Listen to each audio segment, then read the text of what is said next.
Because, like, I'm convinced that talking to parents nowadays, at least this is from my experience, is it's always like this weird, sad thing that happens. Like, not like sad between, whenever my mom calls me. Yeah. But my mom will call me and she's like, oh, do you remember so-and-so? And it's like, immediately I know where this is going to go. Yeah. They're like, yeah, he's in rehab. Or like, yeah, he got arrested. Or like, so-and-so died. And I'm like, cool. I don't want to, that sucks, but I don't really want to hear that. Oh man. Also then, or it's always really funny. Like, oh, do you remember so-and-so? Yeah. And I'd be like, I have no idea who you're talking about. They're like, oh, you know, so-and-so blah, blah, blah, blah. Yeah. And I'm like, who is that? Yeah. I don't know, but what's the point of the story? Right. Because I'm half the people that I like, not necessarily grew up with, but like that I interacted with, say like through high school and grade school, I purposefully don't want to remember who they are. And so I've just kind of put that out of my memory. Yeah. So like, I don't know I know less, I would say from my high school, my high school, I can probably name, if we saw them in a room, I might remember some of what they look like. Yeah. Like, I'd say like 80% of them, I have no idea what their names are. For sure. And have no intention of necessarily trying to remember them. I'm about the same. I hang out or I talk to consistently, like maybe seven. I could probably, if we all got in a room together, I'd probably remember the names of 20. Yeah. And then everybody else would be like, yeah, I don't fucking remember you, dude. Sorry. My mom made reference to something about my, about like a reunion. Mm-hmm. And I was like, you know what? Actually, we didn't have a reunion. And she was like, oh, well, that kind of stinks. Like, do you think you'll you'll reach out to do it? I'm like, no, I don't want to go back, see anybody. I'll be your plus one. Will you? Yeah. That'd be awesome. Fuck yeah, I'll be your plus one. That'd be so fucking silly. There's a couple people within like, the friend group that I spoke with like outside of like high school that, some friendships have kind of fallen off that I'm not super happy about, but largely the ones that I still talk to are the ones that I intend to stay talking to. Yeah. So everybody else, like if for whatever reason you're listening to this, apologies. I'm not trying to rekindle a high school friendship. Like, I've gone, 10 years at this point, not talking to you again. I'll survive. Yeah, I think it'll be all right. Like, you'll manage somehow. I always wonder, like, am I not the only, but how many people think that way? How many people think about that period? True. Yeah. I mean, I guess I am the psycho one here. But I think you're only thinking about it because it's being brought up in topic. But like, true. If this had never been discussed, this would probably not even cross your mind. Maybe. Yeah. Maybe. Maybe. Shit. I am a little bit of a psycho that will like run through like random thoughts like that. Like, I have those in the shower, but then once the shower's over, I go back to like, oh, video games, or sleep, or oh, food. That's fair. I don't normally like sit on it for like days or weeks or whatever. Yeah. But it'll definitely be something that like I'll like kind of ponder throughout the day. Yeah. When I get like a weird thought, I'm like, I wonder. Like every so often, I'm like, I wish I had my yearbook because sometimes I want to like look at it and be like, I threw mine away. I know my mom has it somewhere, somewhere at home. But like, I'm just curious to be like, look through it and be like, how many people have I forgotten? Yeah. And then like just call it a day. Yeah. Just like, Yeah, that would be fun to go through. I mean, let's see. I still talk to like two of my good friends, Scott and Patrick. We play Call of Duty here and there all the time. One of my good friends, Steven, I check in on him and his kids. He just had kids, so that's really cool. Congrats, Steven. And then I have a couple other friends. Chuck, he's a DJ. My boy Joe, he's like a financial advisor. He's doing something well, and he's got a corner office in downtown. But other than that, like I said, like there's 5 right there, and everybody else, like I have to actually think farther, and I'm like, I don't care to. Yeah. Yeah. Some would say these are the ghosts of our past. The demons that haunt us. Yeah. These apparitions, if you will. I will. Will you? I will. Hey. Fucking Brian. Oh my God. I was talking to I ran into him at the gym, and he was telling me something. Yeah. And I asked like where he was at, or like from in Florida, and he told me, and I was like, I'm like, that's pretty close to here, isn't it? And he goes, no, but he had made reference to Jupiter, and I was like, I always forget that there's a Jupiter, Florida. Yeah. And he's like, I lost my virginity in Jupiter. He's like, now I'm gay. And he's like, weird how that works. I was like, I guess. I don't know what that means, but okay. Would it have been more appealing if there was a Uranus? And then he would have lost his virginity in Uranus? In Uranus? I'm going to cut this out. Why? It's Brian. He'll love us. Speaking of Brian, he taught me. Never mind. I was going to say, be very careful with your next words. Yeah, actually, you know what? I don't want to say this. So moving on. But back to the ghosts of our past. Yes. What are we talking about today, Eric? We are going to talk about ghosts or paranormal activity or events, which do not limit to only ghosts. It could be things that we consider demonic or possession or exorcism or the like, and also include aliens or unnatural or astro. What are they called? Otherworldly. Unidentified flying objects? Well, the UFOs, yeah. I mean, that's what the aliens show up in, so. Obviously. Yeah. Or Range Rovers. Or Range Rovers? Yeah. I don't get this reference. It's something shiny and big. Oh. Yeah. Okay. Yeah. I want a Range Rover. I want a Range Rover, too. Real bad. Yeah. They're nice. Although I have my Tacoma, so I don't really need a Range Rover. Yet. Yeah. What do they say on X-Files? The truth is out there? Yeah. Do-do-do-do-do-do-do. Boom, boom, boom, boom, boom. God, it's such an underrated show. Scully. That's me. Mulder and Scully. Yeah, so we're going to talk about ghosts because we're not afraid of them. What sparked this for you? Like, so you texted me and you're like, yeah. You're just like, I want to talk about ghosts next week. So I was hanging out with my sister and we were having dinner and I forgot how we brought it up. But her and I were talking about just referencing like living in our old place. And then we brought up the topic of like one of her experiences. And it was like, oh, shit, that's what I want to talk to Ryan about. And she's like, you should tell him about all the stories. And so that's when I texted you immediately because I didn't want to forget because we were in Vegas. I was like, I want to talk about ghosts ghosts and then the extension of paranormal activity and otherworldly stuff. Yeah. Yeah. Not the movie. Right. No, not the terrible grossing $300 million movie, which actually did really well. But if you've seen that movie, you only need to watch the first one. The next four are pretty much the same concept. Well, speaking of paranormal, just the movie Paranormal Activity. Yeah. That was like the start of what I argue a downhill spiral in like spooky movies. Yeah. Because it was kind of one of the first of its kind. Yeah. To a certain degree. And also, like, man, did they like kill it on the marketing. Yes. Like wildly. Yes. Like that was a viral, like a legitimate viral campaign. Yeah. So again, like I really enjoyed the first one. Paranormal Activity 1 was really good. Like the way it was filmed, the way it was shot, having the like in-house camera angles, I thought that was really cool. Not something we really saw at that time. But then it trickled off to do 2, 3, 4, and 5, I think. And they were just garbage. They followed the same formula, so you knew what to expect. Yeah. Like I remember working at Trader Joe's, and people were like, "Oh, let's go see Paranormal Activity 3." And I was like, "Here, just give me $17. I can tell you the plot of the story and what happens with about half an hour left." The doors fly open in the kitchen, shit falls from the sky, but the camera pans across, you see nothing, and then the camera pans back, and it's all there, and fucking shit's kid you not. They came back to me next day and they go, "Thanks for ruining the movie." I go, "It's the same fucking formula. It happened in 1 and 2. What did you expect for 3?" Like, yeah, and also like what aspect of the movie was ruined? Yeah, like there's no really detailed plot happening. Yeah.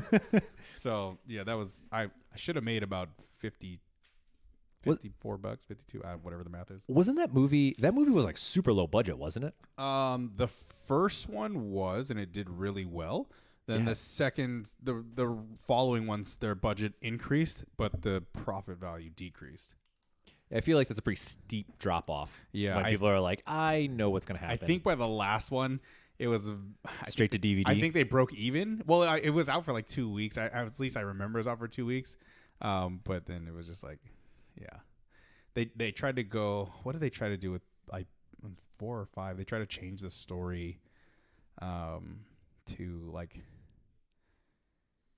I think they tried to bring in like a Spanish or Hispanic demonic history too. I can't remember exactly, but I was just like, this is fucking stupid. I'm not watching this. I was trying to think of if there was like a name that I could think of, but well, there's El Cucuy, there's La Llorona.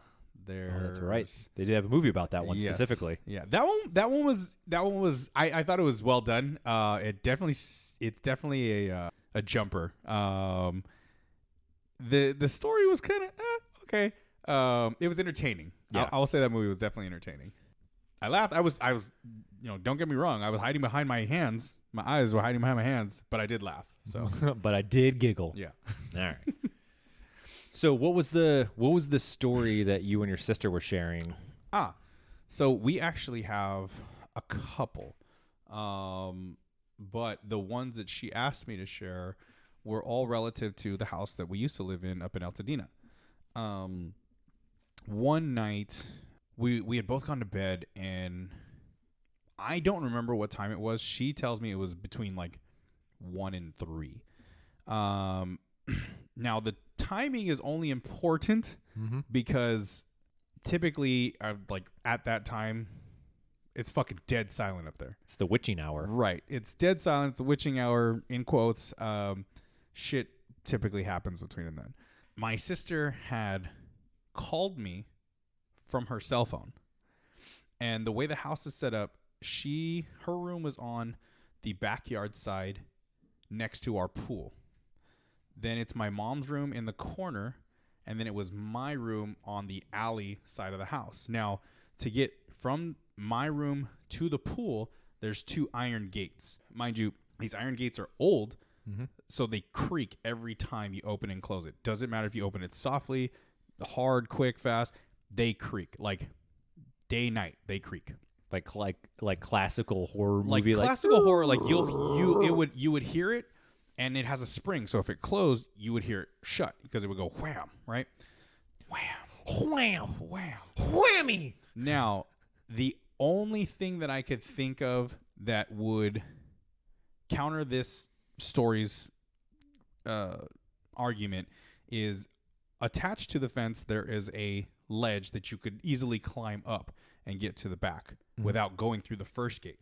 However, the second gate is blocked by a power line. So you have to either jump around the power line and over the fence, down onto the backyard, or hop down and go through the back fence. Whatever happened or whatever it was had jumped down, you would have heard a thud and a rustle. Just because there's leaves back there. Like, there's no soft landing. We would have heard it. So my sister calls me, and at the time, I'm trying to answer my phone, and I'm like, what is going on? And she tells me, there's a man standing at my back door. And I was like, nah, you're full of shit. Like, go back to sleep. You're fine.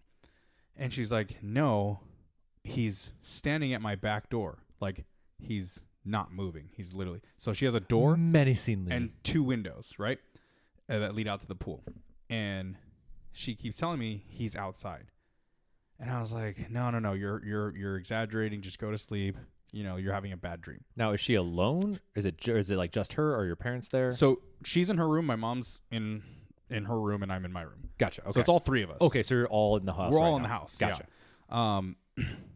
My mom's a deep sleeper. Apparently, didn't hear shit. Selective. Yeah, selective. I mean, that's definitely it. Because when I call her, she's selective when she hears her phone. And so I kept telling my sister, I was like, no, go to sleep. You're exaggerating. Like, there's nothing out there. But what I do remember from that sleep is I wasn't all there, and I did feel kind of like, when we talked about our sleep paralysis, that that pressure on your chest to not get up. Mm-hmm. So I had that feeling. That's what I remember. I don't even remember opening my eyes. I don't remember answering the phone call, to be honest. All I do remember is the pressure on my chest to keep me on my bed. Mm-hmm. And so, you know, I was like, you got to go sleep. I'm going to sleep. I'm going back to sleep, whatever. She like is crying the next morning, you know, like having a panic attack. And she's telling me all this. And I was like, wait, what happened? She's like, you told me to go to bed. Like there was nobody there. And I was like, you called me? Like I had no recollection of it. Yeah. Checked my phone. It was there. I answered it. And that's not the first or last time she's seen something standing at her back door. But oddly enough, after she told us that, like, we like made sure the gates, like her and I did our own investigation. Yeah. We opened the gates, we closed the gates. You could hear it every time. And I'm telling you, my room was right next to both those gates. So I would have heard it if they went through the gates. The next story that she had, it was involving our living room. Now, when we moved into the house in about 2001, house seemed fine, in order, nothing too crazy. Years went by. My sister was in high school, I believe, nearing the end of high school, and she was telling me that there's a weird feeling in the living room. And I'm like, what do you mean? She's like, it just feels heavy in there. And I'm like humid? And she's like, no, like somebody's in there with us. And I was like, okay, that's weird, right? So, you know, days and weeks go on. There was one time where she went into the living room late at night to watch TV because we didn't have TVs in our room, or she didn't have a TV in her room and the cable was in there. The lights start flickering, low at first, but then they like find a rhythm. And my sister was like, okay, I'm going to bed. Turns the TV off, walks to her room. She said that when she walked out of the room, she felt like pressure relief off of her. Now, she's done it multiple times where she's gone back into the living room, but when it starts to happen, she would say in the living room, hey, I'm just here to watch cartoons. The lights stop flickering. I hadn't seen it myself at the time when she was doing it. When she went off to college, I had come home late and I was like, all right, I'm going to fucking stay up and watch TV. I'm sitting in there watching TV. I've got the lights on and they start doing some rhythmic pattern. And I remember my sister telling me, like, you just have to say that you're there to watch TV. Like, please don't bother me. And so I said out loud, I was like, hey, I've had a long day. I just want to watch TV. Like, I'll go to bed soon. Lights stopped. I don't know if it was at the same time. So I don't know if there was some sort of pattern to it. But when I said it, I felt the same relief from tension. I was just like, okay, cool. Like, nothing's like, I don't feel scary. Yeah. So those are two of the incidences at that house. I'm trying to think. She has another incident, and I'll keep it kind of vague. When she was living in Hawaii, she was staying at a place with her friends. She had a presence of a little boy that followed her. She would communicate to him, but he wouldn't communicate back, not verbally anyway. Not verbally, not audio wise. Like, he wouldn't knock, he wouldn't like tap or anything. It was just like he would stare. Wouldn't make any, you know, gestures or any like motions. Wait, she would see a boy? She would see. Okay. She's seen it. Or him. Whatever it was. She's seen him. They. Right. I can't assume. She's seen they. And she never felt threatened by it. When she first encountered it, she was taken aback. She was like, what the hell is this? Like, whatever it was didn't give off a dark impression. It was more curiosity than anything. And so she would try and talk to it. And then she would leave. She'd come back. It wouldn't be like every time she came home it'd be there. It'd be random. But that was her Hawaii thing. So those are her stories. Yeah. Do you have yours? Or do you have any? So when I was with an ex of mine back in 2006, 2007, this girl lived down in Rosemead, which is about 15 minutes from here. And I would crash at her house every now and then. And she had told me, like, hey, like, don't freak out. I should probably clarify this story too. She practiced Wiccan. Okay. Off to a good start. Right. But she had told me, she's like, don't freak out, but the backyard and the neighbor's house are on a former cemetery plot. The start of every good movie. Right. So I'm like, oh, that's cool. In my head, I'm like, what the fuck am I doing? Right. I'm like, ghosts terrify me. I'm scared. One night now this story gets better. One night we were smoking and we were hotboxing and I was just lit. I was high out of my mind. I told her, hey, I need to go lay down. Like, I feel dizzy. I need to go to bed. Go to bed. So I go to lay down and I'm woken up by the door moving. Okay. And I'm like, all right, she's got a cat. It's probably the cat. To realize the cat is laying next to me. So I pick my head up out of the blankets and I'm looking at the door. I don't see anything at first. And this is, where my imagination runs wild. I started to develop the figure of a boy hiding behind the door. And so I was like, okay, I know I'm stoned, but I know what I'm seeing. And so I'm like, all right, let me try and go back to sleep. So I put the blankets back over my head. But I still feel like I'm being watched. Okay. That weird somebody's watching you feeling. So I pull my head back out of the covers and the little boy goes from standing on the side of the door back to just peeking out the door. Okay. So I'm like, okay, this is weird. Like, am I fucking high or what is going on? So I move to get out of the bed and I'm turning to get out of the bed and the figure disappears behind the door. So I'm like, okay. So I go back into bed and I'm like, all right, that's done. Lay back down. Weird, creepy feeling again. So I sit up. The head is back out looking around the door. And I'm like, hey, little man, I'm just trying to go to sleep right now. I don't feel good. Like, bro, I am way too high for this shit right now. Way too high. I don't need this. Like, please, right? What if it was just like first time and just like dipped out? Oh man, I would have lost my shit. I'd have been out the fucking house. I'd have been like, nope, gone. Yeah, pretty much. Nope, gone. So like, maybe 15 minutes pass. The ex comes back in and I told her, I was like, dude, like this just happened. And she goes, oh yeah, that's so-and-so. That's Damien. Fuck. I'm so glad she didn't say that was his name. I forgot his name, but she was like, oh yeah, that's so-and-so. He wanders the house. And I was like,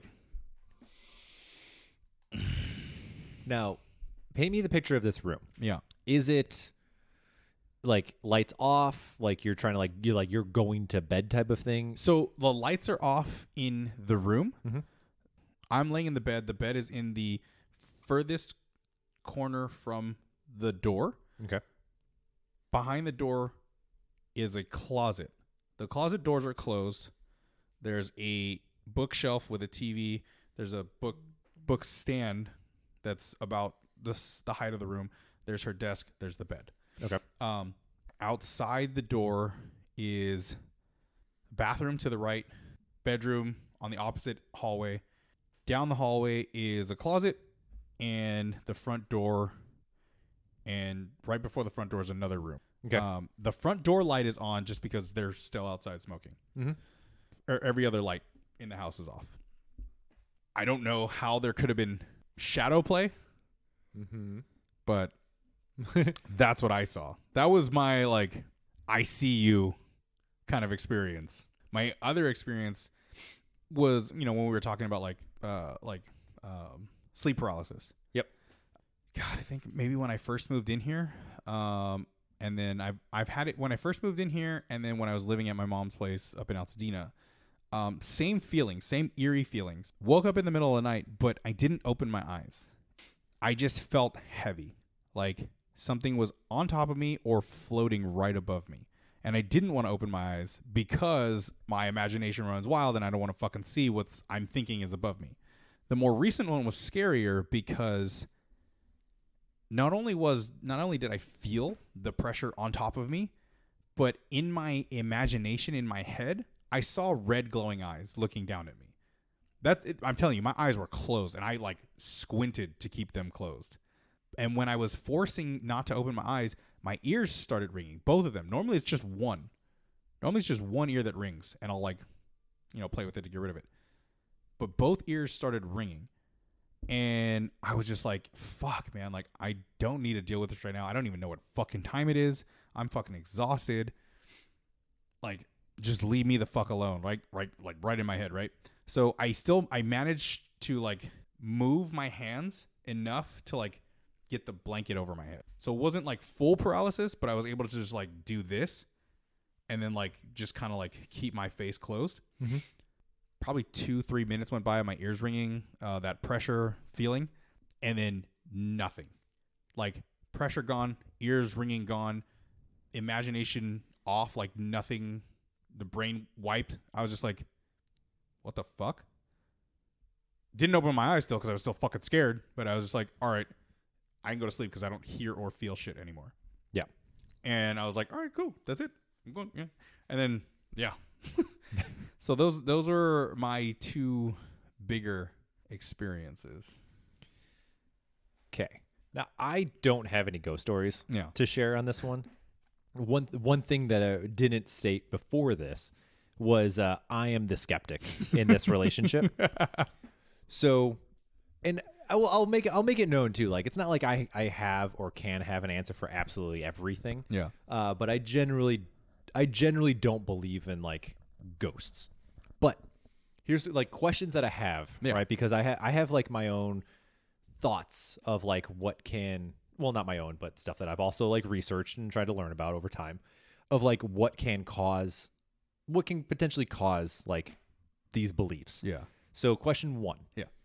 Well, like when you were growing up, did you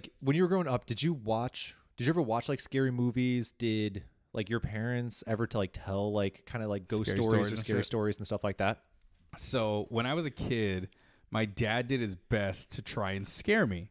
So he would try and make me watch like Nightmare on Elm Street, Jason, like Halloween. Yeah, like all. Did you ever watch like the Blair Witch? Yeah, or not Blair Witch. Sorry. Well, Blair Witch, I think was a 99. Yeah, that was the older one. What was the Exorcist? Exorcist. So I watched The Exorcist through my fingers. Texas Chainsaw Massacre was another one. Mm-hmm. So like my dad did his damnedest to try and scare the shit out of me by making me watch all these scary fucking movies. My cousins weren't any better by telling me scary stories, which then eventually developed a like desire for. Do you remember those books? They're like short stories, the scary stories, short stories. They're like 3 volumes of them. Those are Goosebumps? No, not Goosebumps, but another. I forgot what they're called, but like there's another series, and there's like a series of short scary stories, and they have like pictures. The Brothers Grimm. No, not the Brothers Grimm. But they have pictures, and these pictures are like out of Tim Burton's nightmares. So not his creativity, but his fucking just like demonic possession nightmares. Like they're good. They're great, scary pictures, but they're fucking scary. Okay. So grew up with all of that, but I hate horror films because I hate being scared. Mm-hmm. Like I'll watch a zombie movie anytime. Zombies don't scare me. I'll watch a vampire movie. I love vampire movies. When it comes to like ghosts, demonic possession, if I don't have to watch it, I won't watch it. Yeah. I'm out. Okay. So out of curiosity, and if you don't have, did you, when you were younger, did you grow up like religion? Was that like a part of your Oh yeah, youth? I'm Catholic or non-practicing. Yeah. Okay, but so like how in depth into that were you? Not. I went because I was forced. Okay, yeah. Into like the Sunday school type of thing. Yeah, the Sunday school, the Catholicism, the getting confirmed. Like, ooh, what's your confirmation name? Eric. So you're Eric Torres. Yeah, that's how not into it I was. I had no creativity. What is Saint Eric the patron of? You don't even know? Nah, see that's the thing. Like I wasn't in it. I didn't care. Well, while you're looking that up. I was confirmed Saint Sebastian. So Sebastian is my confirmation name. That's dope. Patron saint of sports. Nice. And archery specifically. I don't remember why that was the case. Apparently, Saint Eric was killed and beheaded. Wow, that's huh. Well, yeah, they were all killed in the name of killing in the name of. Yeah, let's see. 'Cause they're all martyrs to a certain degree. So how do you find that out? Saint Eric is the saint of. So yeah, you can like search, like Patron saint of. yeah, Saint Eric is the patron saint of blank. Marissa's is Mary for Mary Magdalene. I think that's what she said. Is that it? I might be making that up because I'm pretty sure Mary Magdalene isn't canonized. I'm going to choose to believe it's Mary because I feel like that's a funnier story. Is the patron saint of Sweden. Cool. Yeah, I don't know what the fuck that means. I mean, that might be. He was just Swedish? Yeah. Great, I'm Swedish. Perfect. Yeah, that answers that. That answers why you like meatballs so much. I do. Okay, so I do like IKEA. I do like meatballs. How do you feel about PewDiePie? You know, everybody likes him. I haven't watched him enough. I don't care about PewDiePie. Oh, all right. That's fine. Okay. You weren't necessarily like a heavy follower, but you also were kind of somewhat attuned to religion. Yeah. Right. And kind of the mysticism that's around it. Right. Okay. So. Oh, wait. Real quick. We got more. My attributes are crown and sword, as well as being a martyr. So apparently. Are you looking up the name Eric or the Saint Eric? Well, I looked up Saint Eric, patron saint of, and that's what it gives me. Eric the 5th of Sweden? Ninth? Is Eric the Ninth a king of Sweden at one point? I think he was, yeah. Eric is the patron saint of Sweden and of its capital, Stockholm. And his crowned head is depicted in the city's coat of arms. Okay. Yeah. Oh, he was a young king being murdered during mass with Bishop Henry. All right, cool. So I have no idea. Cool. Yeah. Well, regardless. So I think whenever it comes to like ghost stories and just kind of ghosts in general, there's always like some level of like priming that happens.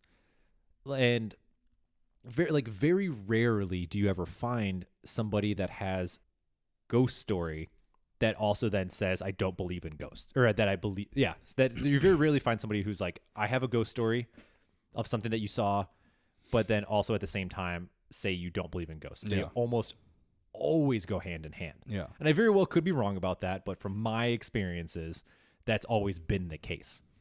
And so I feel like when people have a predisposition to believe in something, then therefore they're more likely to kind of see those things. Mm-hmm.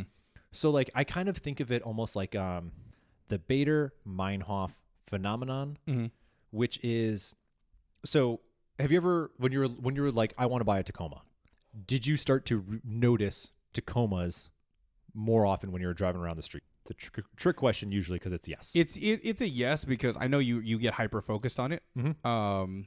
I want to say yes, I noticed them more, but at the same time, I think I've always been fascinated with the Tacoma. Yeah. So I'm always gonna be like, ooh, Tacoma. Yeah. Ooh, Tacoma. Ooh, Tacoma. Perfect. Yeah. Right. So it's something called. So the other term for it is like frequency bias. Yeah. So I think there's an aspect of that at play that exists with people who are like ghost believers. Yeah.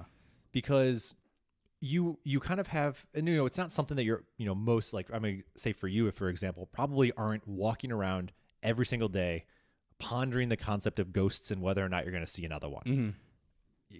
I might be wrong, but I'm going to assume no. No, I definitely don't walk around and be like, oh, I wonder if a ghost is here. Yeah. I'm actively trying to avoid ghosts. Perfect. Yeah.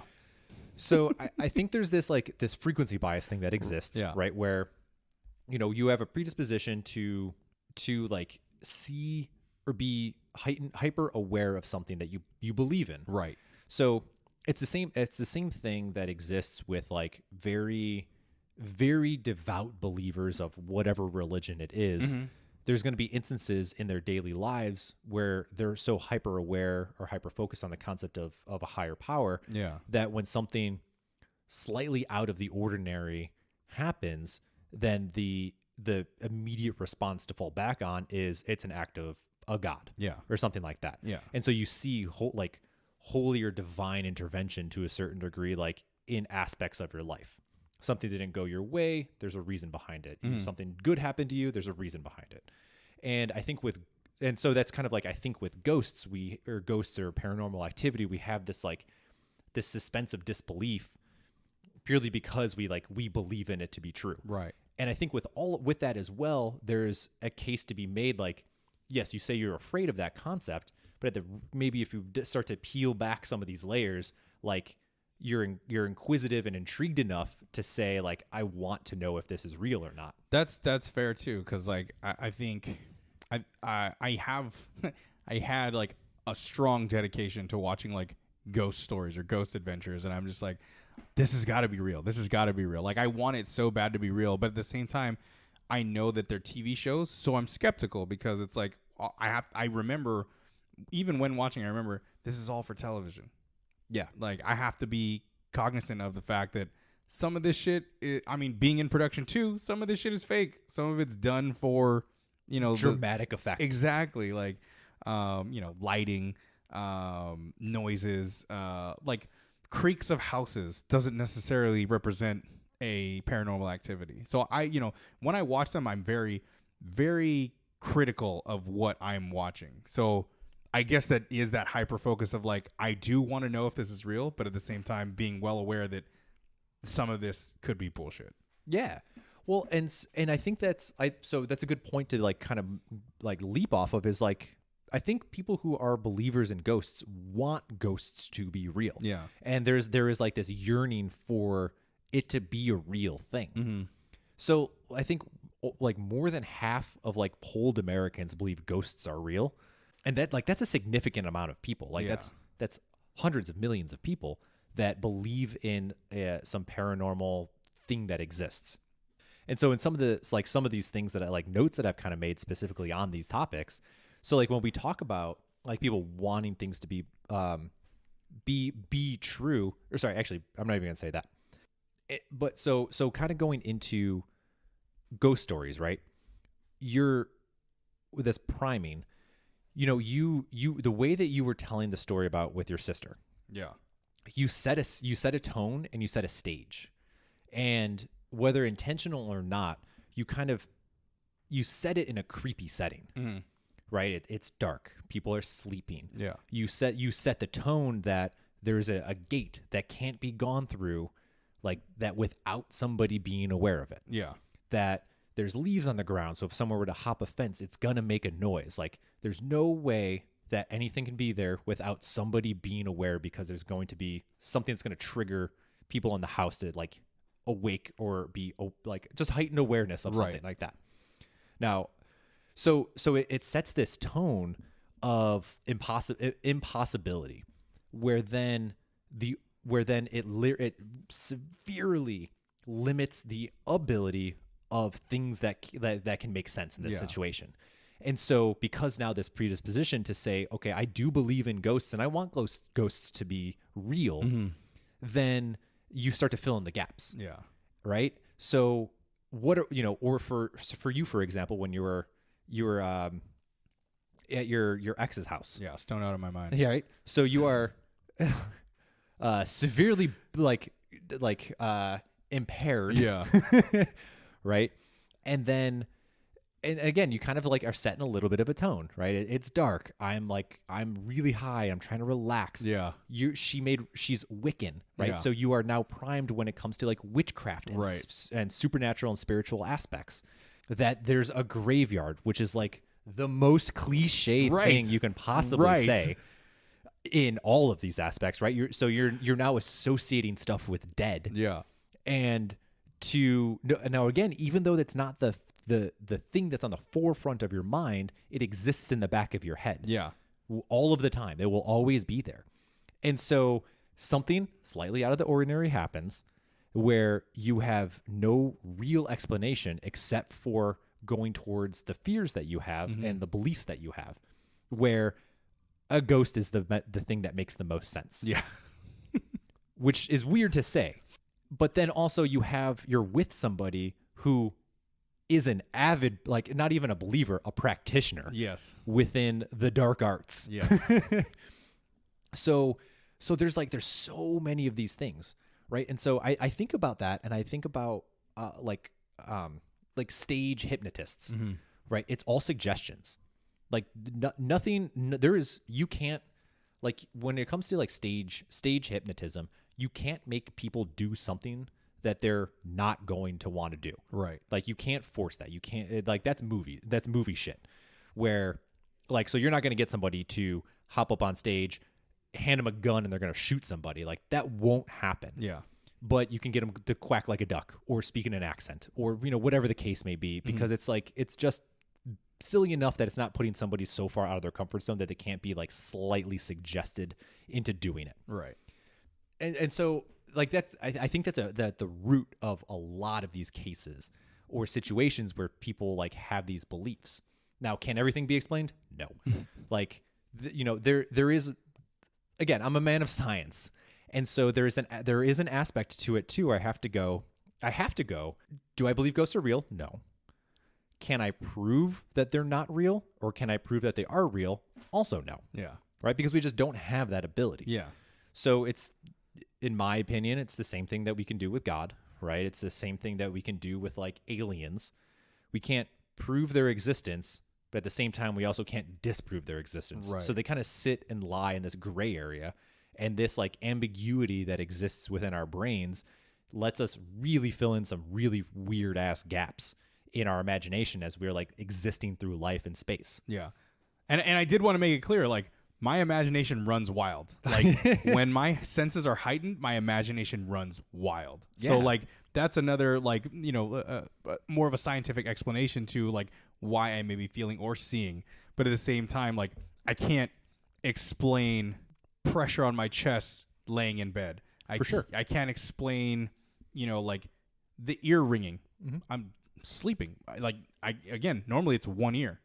This time it was both ears. Mm-hmm. It's never happened. So, there are those unexplained. Yeah, things. there's those little bits. Yeah. So, but going into that. So there is a psychologist from the University of Illinois did a study, and this was in like the 90s, where they gave a tour. So this is down in Springfield, Illinois. Mm-hmm. So they went. Simpsons. No, they're actually the Simpsons. There's no specific as to where they're from, but we do know they're not in Springfield, Illinois. Sadly, I think it was in the Simpsons movie. They went to they're like, we can see all the states from here, and it was like Missouri and whatever. And I was like, Illinois, and they're like, nope. And I was like, damn it. Well, if you can't see Illinois, wouldn't you be in Illinois? Maybe that's actually a good point. Oh, maybe, who knows? So they did a tour. And so it was this like really old, so it's the Lincoln Square Theater. And so what they did is they took two groups of people. So they told one of them that they were investigating a haunting, and the other that they were just doing a tour of this old theater. And so the visitors who were like informed of the ghost hunt had like almost every single person had reported an intense emotions and strange occurrences. Mm-hmm. So that just like it's one thing I'm aware. So, don't come at me if you're just come off of listening to our scientific research paper. But just to make a point that the priming is a really powerful thing. Absolutely. When it comes into all of these. Yeah, I mean, even I can agree with that. Like, when you're telling me that, like, you told me there's two groups, I already knew, like, there's one that's primed for it and there's one that's not. Yep. Yeah. Exactly. Yeah. Going back to actually both stories, right, for at the exes and then your sisters, mm-hmm. There's something called, I'm going to severely butcher the pronunciation of this. I listened to it like 10 times and I forgot already. Pareidolia, which is, it's this like weird phenomena that exists in humans, or not even phenomena, it's just a tendency, I guess, to perceive, or for perception to impose a meaningful interpretation on a nebulous visual stimulus. So like you see an object and you start seeing patterns or meaning where in fact there's nothing. Yeah, you create it. Exactly. There's something within, there's a lot of evolutionary things that I'm going to actually kind of comment on within this, and hopefully I can find them in a meaningful time. Not that long ago in the grand history of things, assuming you believe the Earth is older than 2,000 years. And not flat.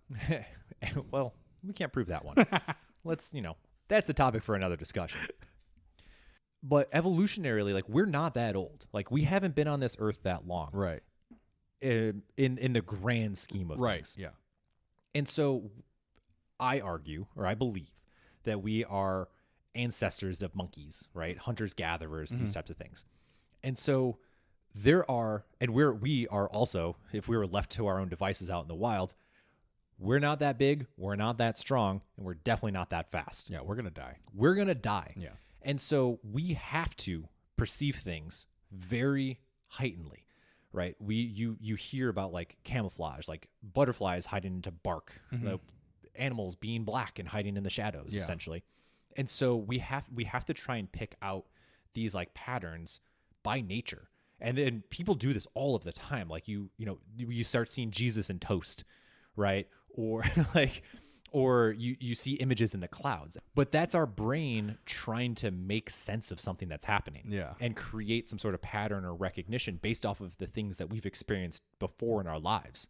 And so I think sometimes when we look at, like, with ghost stories, visualizations of seeing things, that is something that our brain can't completely figure out what is happening, and we're trying to apply some sort of meaning to it. And again, that goes back into like this priming of, our upbringings or whatever kind of led into the situation that you were going to be in. Yeah. So, you think about, I mean, don't get me wrong. I've gone on, there's back where I grew up, there was something called, there's Resurrection Cemetery, which is a popular one, which has a big story called Resurrection Mary. Yeah. But the bigger one that I like was closer to me was it was called Bachelor's Grove. And so they've actually you watch some of these ghost hunter TV shows and stuff, and they've done a bunch of things there. And there's all this like lore that I kind of grew up listening to. That it is actually a really old cemetery, but it's also the cemetery that's like, it's kind of off the beaten path. Yeah. There's no like signs to get there anymore. Like, it's like kind of like hidden. It's very weird. It's almost like an abandoned cemetery. Right. So it's super funky. And then, there's this lore of like gangsters back in the day, like Chicago Prohibition era, like dumping bodies. Yeah, Chicago's known for that. Like dumping bodies, and you hear every single person has an Al Capone story in some capacity. I seen him. Right. And so, old cemetery, run down. Yeah. It's off the beaten path. Like you have to actively try and get to it. Yeah. And so, like, again, priming. And so I've gone, right, however many times, and you start hearing these like little things in the backgrounds. Like you start twigs and trees. Yeah, twigs, trees rustling, like gusts of wind. Yeah. Like it gets a little bit colder all of a sudden, or these stories of like lights that you start to see in the distance or somewhere around. Don't get me wrong, I've walked into these places like out of curiosity with a lot of skepticism, but like aware of these like little nuances within us. And so when one of the things too that I think is important is we have, going back to like and this will relate. So going back to this like ancestral history of ourselves, we're not that big, we're not that strong, we're not that fast, and we don't have giant teeth or claws to like rip things apart. So our defenses are really, really low. So we've, outside of trying to recognize patterns into the distance and into the foliage and wherever where we start to see things, we also highly aware of our surroundings, especially in unfamiliar situations. Yes. So I think part of this too is now looking at our ancestral DNA, where we go, we're unaware of our territory. We don't know who or what is around us. So now we're heightened to any sounds, visual cues, sensations that we might have from a fight or flight type of thing. Here's something kind of that I got here. So this is from a professor of social psychology, and this is at Leiden University. So if you're walking in the woods and you can see movement, and you can make one of two errors. You can either think that it's nothing and it could be a potential predator, or you can think that there's a predator and there's nothing. Psychologists suspect that humans evolved a cognitive bias towards the latter, which is that there is something there or a danger afoot. for a good reason, right? We had to keep constant lookout for stealthy hazards like leopards and snakes and other people with or like other people. And so this like better safe than sorry attitude was like more likely to allow like our ancient ancestors to survive and then reproduce. Right.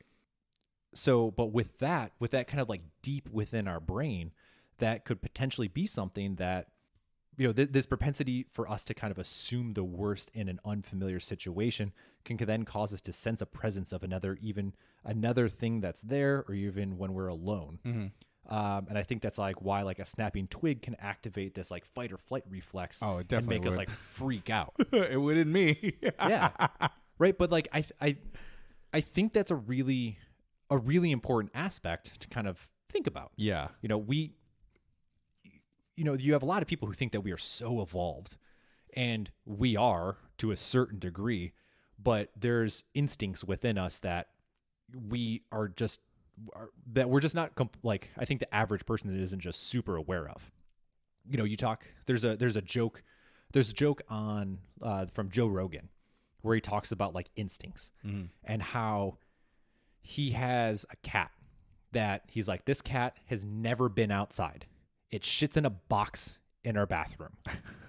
Like, it has no idea about the outside world, but it sits on the couch staring out the window, sees a bird or a squirrel outside, and it like starts to rear up and it starts making these like wild, scary noises.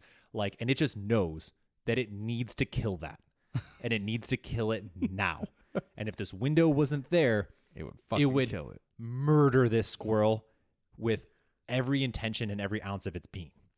And you know, we look at cats, we look at dogs, and we think of them as not necessarily the highest form of evolution, where we think we sit at the top of that existence. Right. But that doesn't negate or take away the fact that we have instincts within us as well. Even before like a couple, however many episodes ago, we talked about the mammalian breath complex, or not complex, mammalian breath reflex. Right. Right. Where you can don't throw your baby in water. Yeah, don't do this. But you could feasibly throw a baby in water, and it instinctually will hold its breath and open its eyes. Yeah. So it floats up to the top, right? There's the idea of like when we're sleeping and we jump right before like we fall out of a chair or whatever the case may be. Like, they think that that's a reflex from us when we used to sleep in trees. Yeah. And it was something that we would jump and catch ourselves. Like, we would jump to absolute awake. Yeah. To be able to stop ourselves from falling out of a tree and dying. And we have dreams like that too. So the falling dreams. And you jump yourself awake, right? So it's like, there's things within us that we're not completely aware of where it comes from. Yeah. But there's some decent hypotheses as to why we do it. And you know what's funny too is like, I was literally reading this weekend because I got an update from my 23andMe, and it was saying that I have about just less than 2% like Neanderthal DNA, which is 96%, or I am in the top 4% of the entirety of 23andMe's collection database for Neanderthal DNA. So like, I don't know if that means that my senses are higher than 96% of their customers, but being on the topic of Neanderthals, I feel like that's something to brag about. Maybe. Do you have to do this? Oh, you don't have it. Dang. What is it? It's called a simian crease. Simian. Some people have a... Calling me a monkey? Yeah. Some people have a straight line across. Mine's pretty close, but it's broken. Nah, mine's are broken. Yeah. So... Yeah, I'm a Neanderthal, bro. You're a Neanderthal. Bang on my chest. So I think going back to it, I think there's a lot to be said about the priming from our growing up. Agreed. Priming before we get into situations Also leading agreed. up to when we start to see something. Yeah. Societally, right? We kind of have this, like, ghost stories are very prevalent within, I guess, the United States. I mean, probably everywhere to a certain degree, but like it's prevalent. Every culture has a ghost story. Yeah. Yeah. There's something that lurks in the shadows. Yeah. Right. And we're told that from a kid. Yeah. You know? Like we're told that from the kid from onset. From when we can learn to be, when we're at the age of interpretation, we're told fucking ghost stories. Yeah. Yeah. And we're told about these things that lurk in the shadows, right? We're these whatever degree it is, these evil entities in some capacity. So there's a lot of history of like over the years of us having experiences like this, right? When we're kids, like I remember being terrified of hearing a bump in the night when I was a kid. Yeah. Because I had no idea what was going on. Right. Like, I think it's just there's nothing happening, or I'm alone, or my parents are in the other room sleeping, and I'm just like, what can possibly be that sound? Yeah. And like the only thing I think of is like a terror in the night. Yeah. Type of thing. Right? It's us. We are perceiving things, and our brain is attempting to figure out what that is. As for visual stuff, something interesting that I learned as I was kind of like reading a little bit about this. There's also something where, not auditory is what I meant to say, not visual. There is a visual thing that is kind of cool that I'll show you. Yeah. So from an auditory standpoint, there's something called infrasound, which is essentially anything that is below or above the register of human hearing. And I don't remember what those hertz are, but it exists. The things dogs can hear, right? Yeah, so dogs hear, right, a sound higher than what our ears can pick up. Yeah. But there's also sounds lower than what our ears can pick up. But they are, regardless if we can hear them, they are still vibrations that exist. Yeah.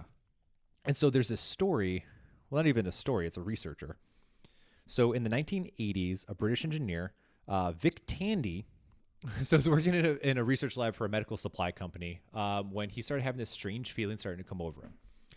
It was all at once he felt this frigid, overwhelming. He felt frigid and overwhelmed with a sense of impending doom. So as he paced around the room to calm down, he suddenly sensed kind of this ethereal presence. Moments later, he was sure that he saw a gray apparition in his peripheral. When he turned around, the specter was gone. Yeah. So as he tried to figure out what was going on, because he himself was like, this isn't real, but I'm sensing something. Yeah.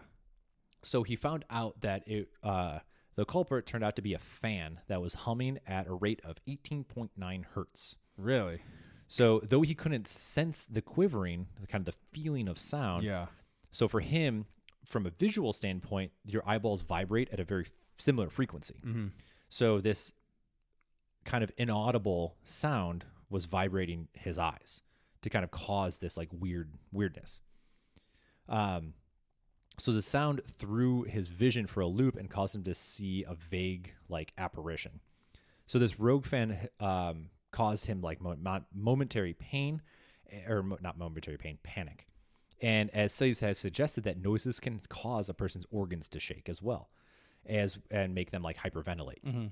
So that's where this like infrasound is called.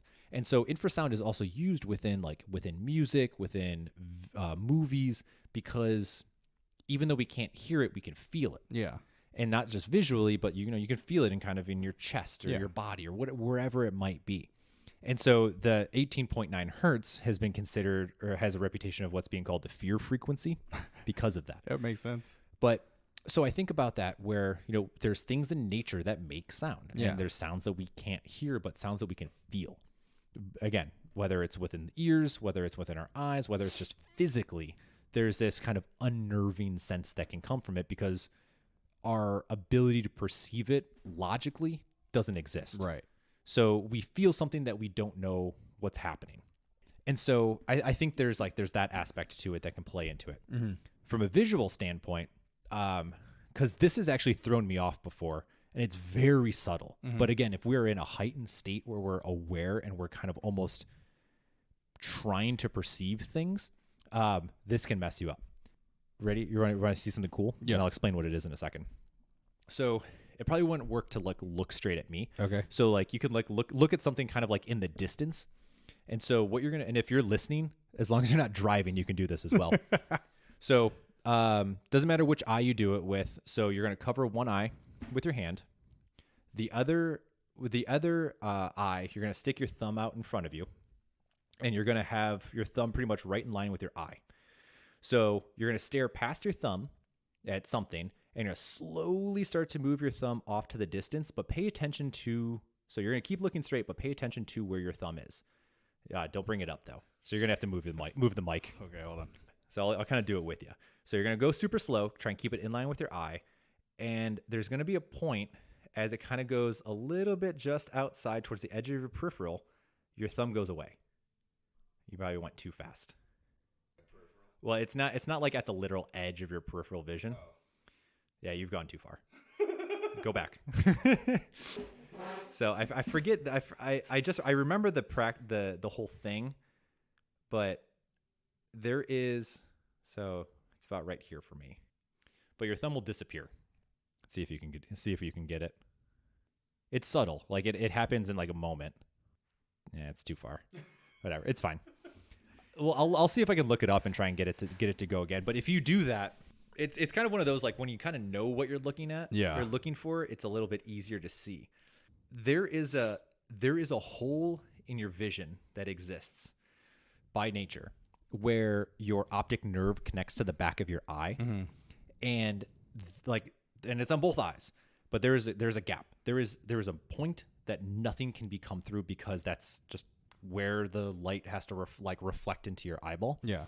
But your brain just kind of fills in the gap because it's small, right? But it exists. It's the same. It's a very, very much the same thing as you can't see your nose, or you can see your nose, but your brain just kind of erases it, right? Until you're actively looking at it. Until I say this and you go, oh, I can see my nose. Yeah, there it is. It's in our eyesight all of the time. Yeah, always.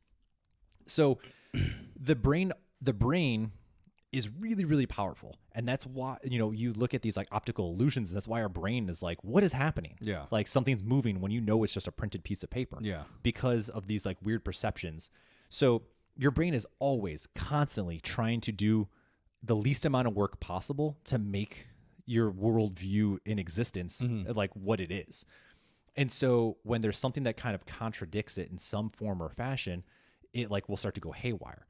But it's always analyzing everything, and it's muting things all the time, because if we were fully aware of everything that is happening all around us, like we would go insane. Hell yeah.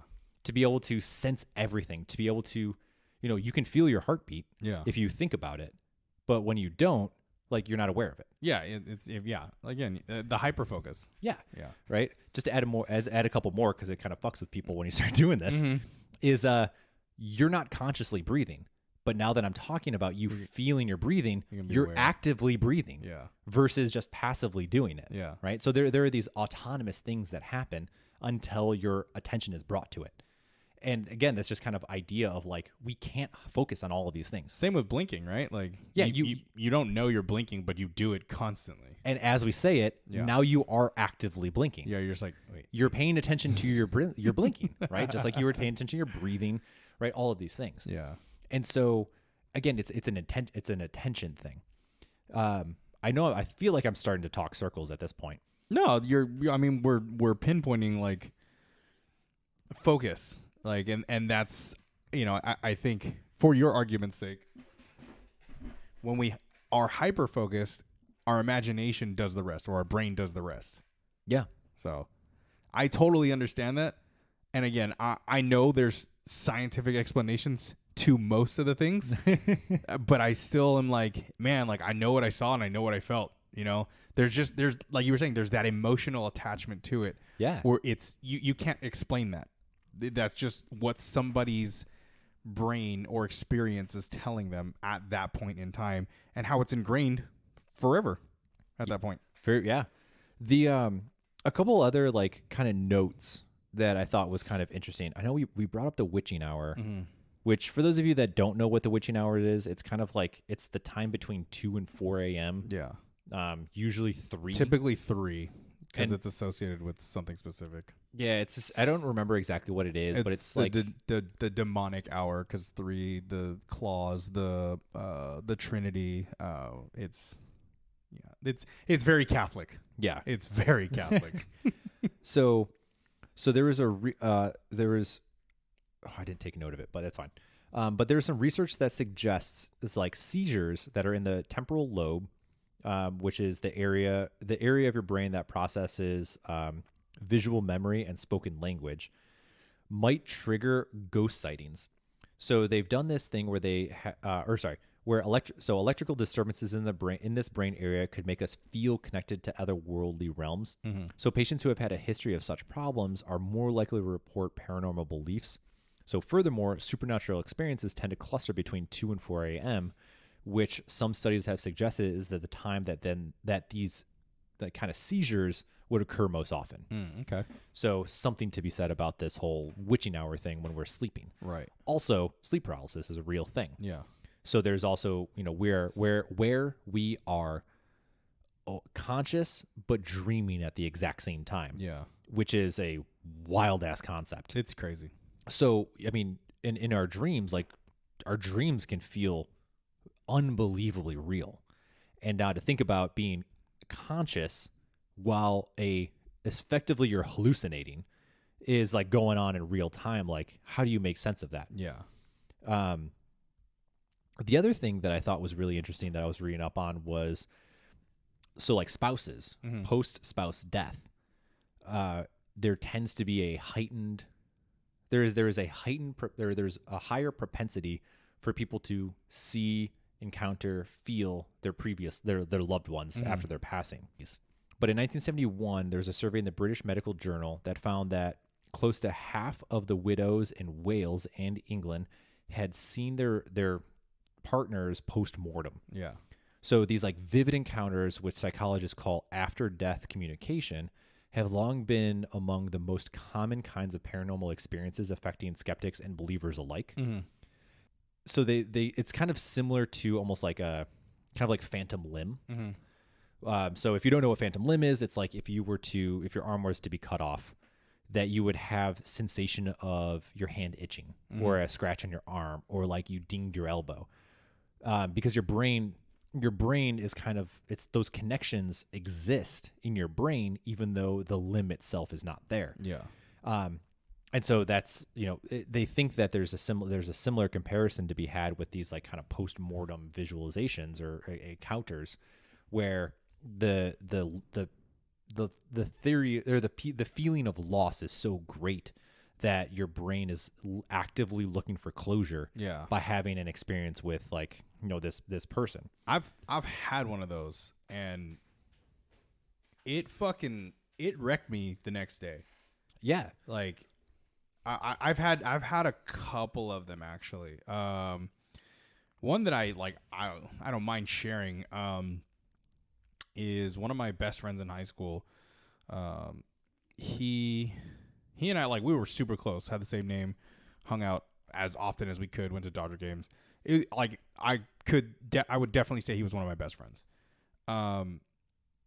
Years go by, we're still shooting the shit, we're still talking, communication all the time. Goes on a skiing trip. Fucking dude loved to ski, right? Fucking has terrible accident on the slopes, dies. Oh my gosh. Went to his funeral, hung out with all our friends. We, got together, we celebrated his life. Year went by, and again, I'm priming it because it happened very close to the anniversary of his death. I can't remember if it was before, on, or after, but it was very close to the day. I went to bed and I immediately started dreaming, what felt like 10 minutes, but I know I went to bed at like 10 and woke up in tears at 8. So what felt like a 5 to 10 minute dream lasted 8 hours, right? I was back in high school, walking by our lockers, full on, school uniform. But what was different was the school was lit up in a hue of white and gold. Not saying there's a heaven, not saying there's a hell, just painting the picture. The hue of the school was white and gold. Our colors are blue and white. Mm-hmm. So definitely not our high school. I don't know where the fuck we were. But it felt familiar, felt comfortable. Was walking to my locker, opened up my locker, getting my books out, and E comes up to me and he's like, "Hey man," like those are the only words spoken from him. I turned, lost my shit, and I was like, "Dude, what are you doing here?" And he didn't say anything. He just smiled at me. And I was crying in my dream, and I was like, you're not supposed to be here. Yeah. I was fucking in tears, and I went to hug him in my dream, was holding on to him. I felt the warm embrace. I felt my tears on my cheek, or I thought they were on his cheek too. I was just fucking crying. Woke up, like, I don't know, I was holding him for like a cool 30 seconds. Woke up, hyperventilating, crying, my arms crossed across my body, holding myself tight, just fucking tears running down. Yeah. And I was wrecked the rest of the day. I was like, I'm not going to work. Yeah, you get like shook from that shit. Yeah, I was in a panic. Like, I was just like, I don't know what the fuck just happened. I went to bed 8 hours ago, and I just had the best emotional dream of my life. Yeah. Like, yeah. No, I mean, it's crazy, right? Like, I speak about, we're talking about these, like, the passings of loved ones, friends, family, whatever the case may be. This is not remorse, but what's the word that I want? Like, there's the sadness, right? We seek closure to so many different things. Yeah. And, there's a lot of like running themes in horror movies or psychological thrillers that, sit around this idea of, closure, or fear, anxiety, whatever the case may be. I think a good example of this is it's the film Babadook. Haven't seen it. I love this movie. It's there's a couple different ways that you can perceive this film, depending on which perspective you want to look through. But I think the one that I think is the best is through the lens of denial. Mm-hmm. And I don't want to spoil the movie because it is a very good movie for what it is. It's a thriller / horror movie, but is also about coping. Mm-hmm. Or potentially about coping. It could be about denial. It could be about loss. More, kind of moral of the story is that there's a mother and her son. Husband has died, and the kid gets this book that is about the Babadook, and the book has this kind of supernatural thing with it, and then becomes this grief. Grief is the word that I wanted. There we go. Grief. But the book has this entity that exists, which is the Babadook, and then eventually, stuff happens. Yeah. And I'm not going to spoil the ending of the movie because there's a lot that you can pull from it. Mm-hmm. So there's a lot of deep meaning that can be pulled from this movie, in a very good way, in my opinion. And so, but you see these kind of through lines through a lot of these like horror films, right? Like seances, tarot cards, Ouija boards. Yeah. What are people doing this for? And sometimes it's for like shits and giggles, whether in real life or movies, but more people, when they're trying to reach out to the afterlife, is because you want an answer to something. Right. You want an answer to speak to somebody you haven't spoken to in a long time. Yeah. You want to, in movies, they're like, I want to know, did they go to heaven? Did they go to hell? Are they happy? Are they at peace? Right. So it's this kind of like the ending to a story that you don't have and you need. And I think dreams are a way for us to, there's the consolidation of information as a whole. Yeah. So that we can remember things, but also our brain is very active. Yeah. Through all of these times. Similar to you, like not too long ago, I had I don't have vivid dreams. Yeah. So, and 99% of the time, I don't remember them. Yeah. But I woke up in just tears because I had this really intense dream about my grandma. Yeah. That honestly came out of nowhere. Mm-hmm. And I was like, what is happening? Like, I woke up, woke Marissa up, and she's like, you okay? And I was like, I need to breathe for a minute because that was intense. But that's very likely. And if I were to, I'm not going to analyze it on this, right? But if I were to analyze it, it's because I have some unresolved things within this story, that I need to figure out. Yeah. But that's my brain trying to make sense of this thing, all of these things, these emotions and these feelings. For sure. And so but within that, like kind of circling it back into these like experiences that we have, like it goes back to just the brain being absolutely insane. Yeah. It's a crazy force of nature. Yeah. And closure, right? I think closure is the ultimate goal in a lot of these situations that we're trying to just end the story, close this chapter and move on from it. Yeah. I think that I like, you know, shortly after, well, not shortly after, because I was still trying to fucking cope with that dream. I think my brain gave me that like closure for me, right? Like, again, dream wise, I think he came to me in a dream to tell me goodbye. Like, that's all he had to say was like, you know, like, hey man, like that's what he always told me. So I was just like, fuck, like that fucked with me. But it's something that he always said, you know, the hug and then literally nothing else. Like, to me, that was closure enough for me to be like, my dude's good. Yeah. My dude's good. Very much. Yeah. Yeah. Exactly.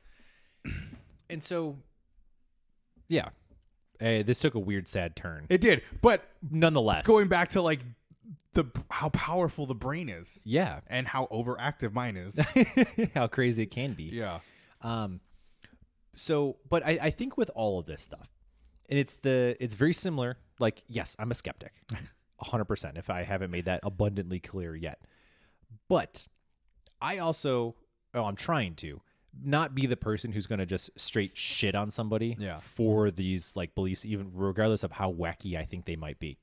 Same thing with like zodiac signs. Mm-hmm. You know, that the date of our birth aligned with some stars that our brains have created patterns in, aligns with our personality in some form or fashion. I definitely don't agree with that shit. Right. But with zodiacs, I still read them because they're fun. Yeah. Sometimes they are entertaining. And so I think when it comes to with like ghosts and whatnot, there's some fun to it. Yeah. Like to be able to have, I sometimes wish I had a better ability for this like suspension of disbelief. Mm-hmm. So that way I could enjoy things like this, but I can't, sadly. Like I'm just always hyper analyzing and being like, this is bullshit.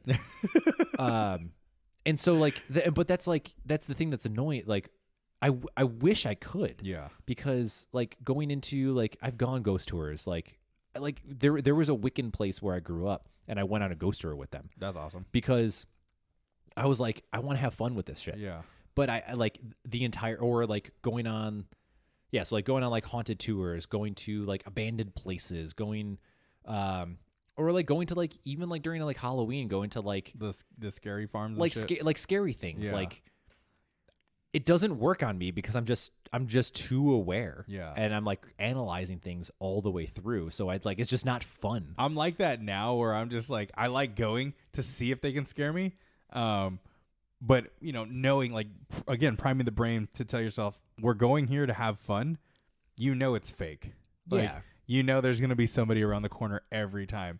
So when somebody does actually get me, I just laugh so hard and I'm like, that was good. You're like, yeah. Like you startled the shit out of me. That was good. Yeah.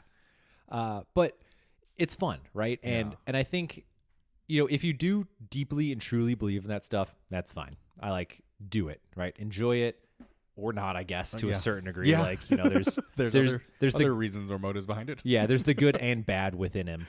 But like, you know, it's enjoy it, right? Yeah. I like don't listen to my skeptic ass try and shit on it and like be mad at me. Like I'm not, if you come up and tell me a ghost story, I'll listen to them because I think they're I do think they're Ryan entertaining. Loves to be entertained by these. Yeah. I think they're fun. Like you know, you telling me your sister's story and your story, I like, even though I think it's bullshit. Yeah.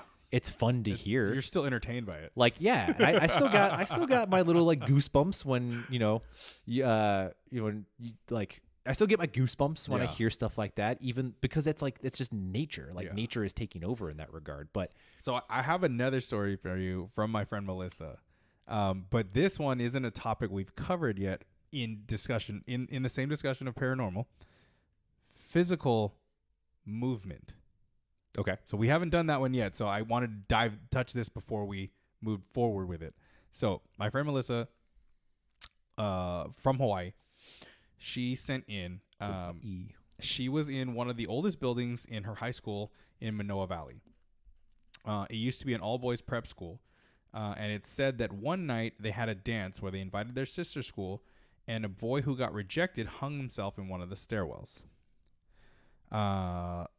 She wasn't aware of, or no, let's see. Oh, yes. Okay. So she wasn't aware that students were not allowed to use the elevators in the building. So she had to use the stairwells for access. One of the days that she was going down to the library in the same building where the kid had hung himself or reportedly hung himself, she had full hands, full backpack, right? And she was walking to the exit door.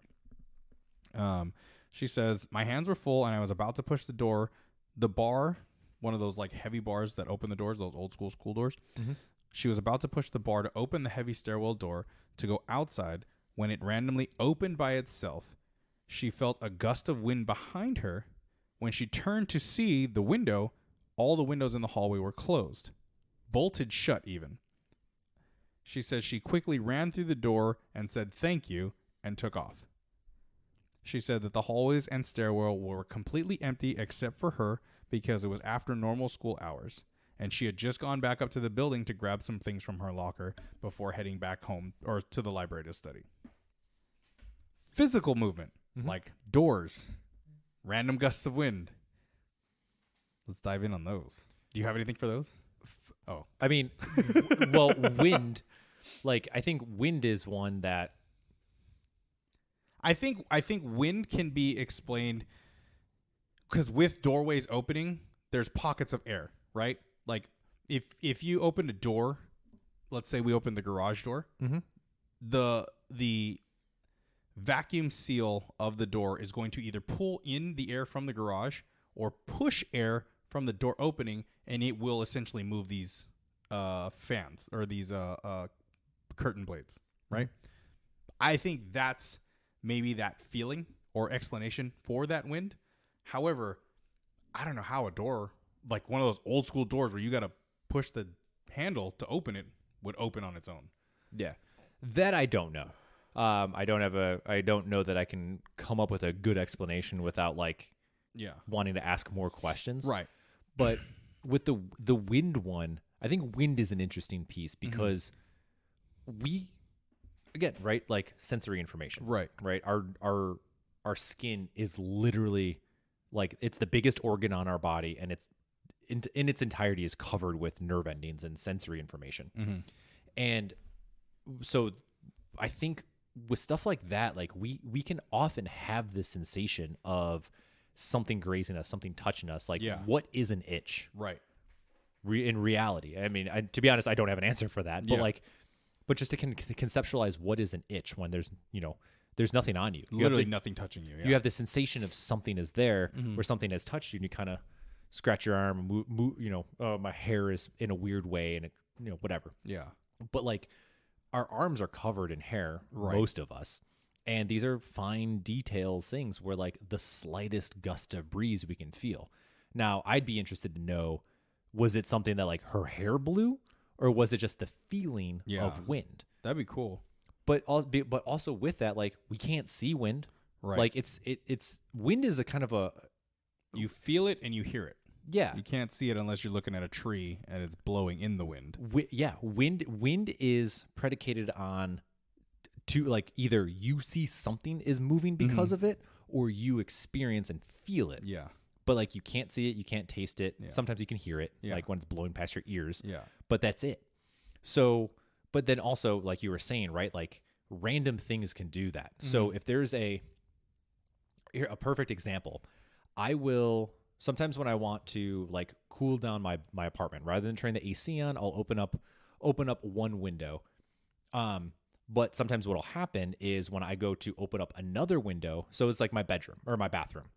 So if you go out, you have to go down a tiny little hallway to go into a little hallway. You go left, that's my living room, and then you go further down, you'll get into the kitchen, and there's a window on the kitchen. Sometimes I'll open up the kitchen window and I hear like a, and that's because that pressure from me opening up the window forced air out of my bathroom and shut my bathroom door window. Right. So like you were saying with this pressure stuff, like that can easily be explained in a situation where if it was somehow sealed off a door somewhere else. Somebody else opening up a door somewhere around can cause this cascading effect to either cause a breeze or potentially kick another door open. Yeah. Not uncommon and not unheard of. I guess I do potentially have an answer for a door moving. But you would need a significant amount, no? Especially on if we're talking about the same door, like a solid gym door with you got to push little, that push handle thing. that push hand. Those are not easily opened. For sure. Yeah. Right. I mean, yeah. But like just conceptually, right? Just right. trying to of think. Course. I'm trying to think out loud. Yeah. But the wind one, I think, is an easier explanation to be had. Yeah. Especially in school, like it's a sealed building for the most part. Yeah. But perception, right? Or not perception. Priming. Yeah. Someone allegedly hung themselves. Right. So again, I mean, I'm not going to repeat all of it again, but the idea that she might not have been thinking about that all of the time, but that exists in the back of her head. Yeah. Whenever you're in a dark place that is, you might be familiar with, but in this situation, right, you're relatively unfamiliar with. There's things lurking around corners, right? You can't see things, like it's dark or whatever the case may be. Yeah. And so your brain runs wild. The power of the mind it is crazy. Like I think going back to kind of talking about our evolutionary things, one thing that I tell like clients is no matter how smart, how evolved you think you are not smarter than your body. Yeah.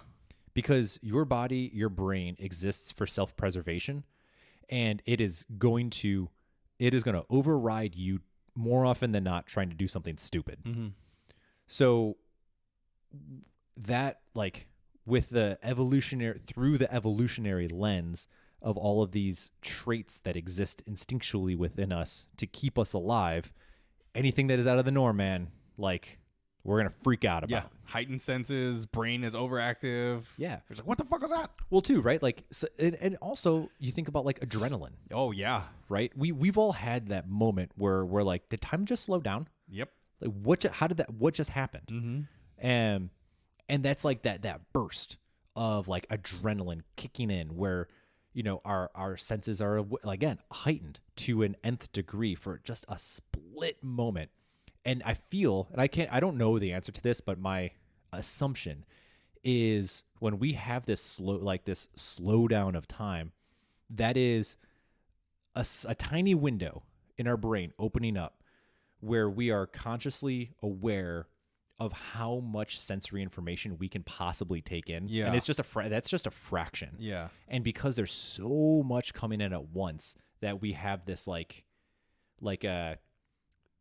what was that movie with like Angelina Jolie and Morgan Freeman where they curve bullets and stuff? Was it Wanted? Wanted, yes. Yeah. So it's like this like bullet time thing in Wanted where we can like take everything in real quick. And I think that's what's happened, like what happens in situations like that. Yeah. So prime example is like, well, most recent one for me was my car accident like a couple years ago. Like when I got T-boned, time slowed down to the point where I was spun, but I was aware enough and focused enough to look at the driver in the other car, like panicking, getting facial features down, gray hair, older lady, white car. Like I saw it all, and then time recontinued and like finished the accident. Yeah. But in that split second, I was like, I see all of this. Yeah. I'm aware of everything. I see everything. I see everything. Yeah. And it was crazy. Like that, like as you were saying that, I was like, this is the last time that I've had that shot of adrenaline to slow time down for myself. Yeah. Yeah. Yeah. Yeah. So there's that potential too, right? Like this like little brief moments. Again, going back into like ghost stories and like phenomena. Yeah. Phenomena. Phenomena. Anyway, enjoy that. I think there's these like these little shots of adrenaline where something spooks us, and we kind of have like a right, but that hyper awareness kicks in, and we've taken in more information than we're readily available to handle, and then our brain has to figure out how to process it. And like you said, there's pockets in your eyes too, where if you're spinning or you're turning, you're trying to take in everything. There's the gaps that are going to get filled, and more often than not, it's shadow figures. Yeah, right. And also going back, like our brain is constantly analyzing and taking things out of the picture. Yeah, sounds, feelings, sight, taste, right? Just any of our senses. Yeah, right. Like you're going another one, right? You're not aware of the clothes on you until I say this, and now you're aware of your shirt resting on your shoulders, right? Like you forget that it exists, because your brain doesn't need to focus on that anymore. Your brain's like, yeah, we did this morning. Yeah, fuck, are we worried about it now? Exactly, right? It's like, okay, it's a thing that I'm not aware of anymore, and moves on, right? Yeah. And so all of these things kind of, I feel like, really compound to, a lot of the situations that we experience. Sure. Yeah, for sure. And like, again, like I know I'm saying like I'm not a skeptic, I believe, but I do understand that there are these scientific explanations for a lot of it, like the shadow, like what do they call it, peripheral shadows. I have them, but I know like 99% of the time I know it's because something just like whizzed by, but it wasn't like a shadow figure. Oh yeah, dude, I do it all the time. Yeah. Like how many? I don't know if you've noticed, but I've looked over there like 6 times. I've already. looked back at that stupid pizza. Yeah, like cut out. Yeah. Every time you look over, my eyes dart over, and I'm like, what the fuck is he looking at? Like, I'm like a cat, or not even a cat, like a little kid. Like, yeah. It's crazy how often I do this. I think you and I are just like ultra aware of our surroundings. Maybe like, or we're just crazy. Well, that too, right? I think for me, I feel like if you sat on this side and looked down, because there's the dark hallway when we don't turn the lights on, I think that would bother you a little more. You'd probably be looking over there a little. I'd be screwed. Right. It's but when you talk about like the peripheral stuff, it's because like if I go like this is what happens as I go to grab my water bottle, which is off to the right side of me, and that is just far enough to look to see to get the corner with this like giant pizza, like the cardboard pizza cutout. And so every time I see it, I was like, and it like, from where I'm looking right now, I just see like a taller thing kind of in the distance, and I go, what the hell? And I'm like, oh, just the pizza thing still, because it like I can quickly perceive that as somebody standing there, like no problem whatsoever, because I'm literally waiting for you to be like, get the fuck out of here. I'm just like, what the fuck are you looking at? But yeah, like peripheral, right? That is I forget what you were saying, but shadow figures, in the peripherals. Yeah. So, but yeah, you'll see me do this all of the time. Like I'm constantly like something just comes into my periphery. Yeah. And I'm like, what are you? And I'm like, oh, okay. Like, what the fuck? Oh, right. Even though I've looked at it like 9 times, and I know it's back there. You walk past it.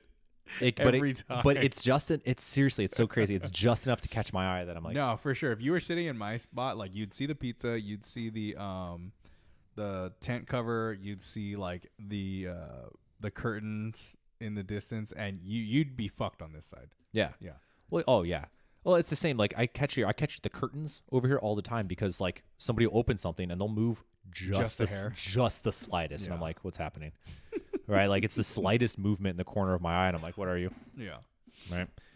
But yeah, man, I think movement is one that's like harder to explain. Like, glasses flying off things, like another one, we were talking about you were talking about going to a graveyard. Out here they have like called Gravity Hill or something like that. So it's been explained, right? Like the reason the car moves. You put your car neutral, and it looks like it's going uphill. Yeah. Type of thing. So that one's been explained, but what hasn't been explained, and I don't know if it's been proven yet.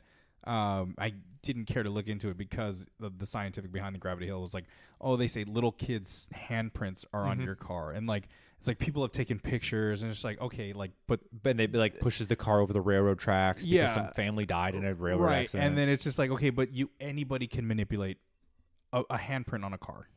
Yeah, that one's so that one's more like maybe like prove it to me, right? Like I need to physically be there. I would be so down to do that. That by the would be way. cool, right? Like, I think that'd be something that I'd be interested to go to. But like other things, I don't know that I know anybody that's experienced the physical aspect of like objects moving or like being thrown. Mm-hmm. I'm trying to think if my sister's had any or she's told me about. I think the only things that I can remember physically, which I mean could be explained with faulty wiring, is lights. That's the only thing that I've been physically interactive with is lights turning on and off. Not the switches. The switches stayed on, just the lights flickering. Yeah, I don't know about that one. Yeah, because that is a funky one. Yeah, I think the stuff moving is always weird. Like because I've had stuff like happen, and I don't attribute this to ghosts or paranormal activity, but it is one of those just, you happen to be at the right place, right time, took the perfect step to cause some sort of vibrations. Where so we have a NutriBullet, and I always make the mistake of when I go to put them away in kind of like our kitchen cabinet thingy. It's just like this open face, like cutting. It looks like a giant cutting board on wheels. Okay. So I can store stuff underneath it. Yeah. And so I always make the mistake of storing it on right side up. So the base is smaller than the lip of the the lip of the actual opening.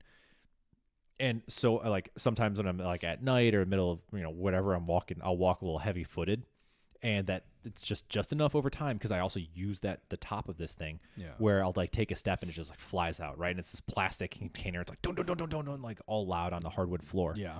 And you're like, son of a bitch. Yeah, and I'm just like, oh God. I'm like, what the hell?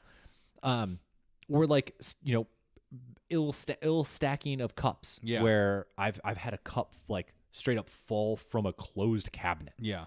And like hits the countertop and shatters. Yeah. And I'm like, God damn it. I've had that too. And like, I remember David and I were here, like we heard the glass fall and we're like, what the fuck was that? Right. Cause like David's a skeptic too, but he also gets startled real easily. Yeah. And so when we found the glass, we're like, oh, it came from the kitchen. When we were looking at it, we're like, where the fuck was this cup even? And we were trying to figure it out. And couldn't figure it out. So I cleaned it up, threw it away. The next time I noticed it was Kat had done the dishes and put the cup on a specific spot on the dry rack, which isn't stable for cups. Yeah. So it fell off. Yeah. And I was like, let me test this, see if it's easy to fall off.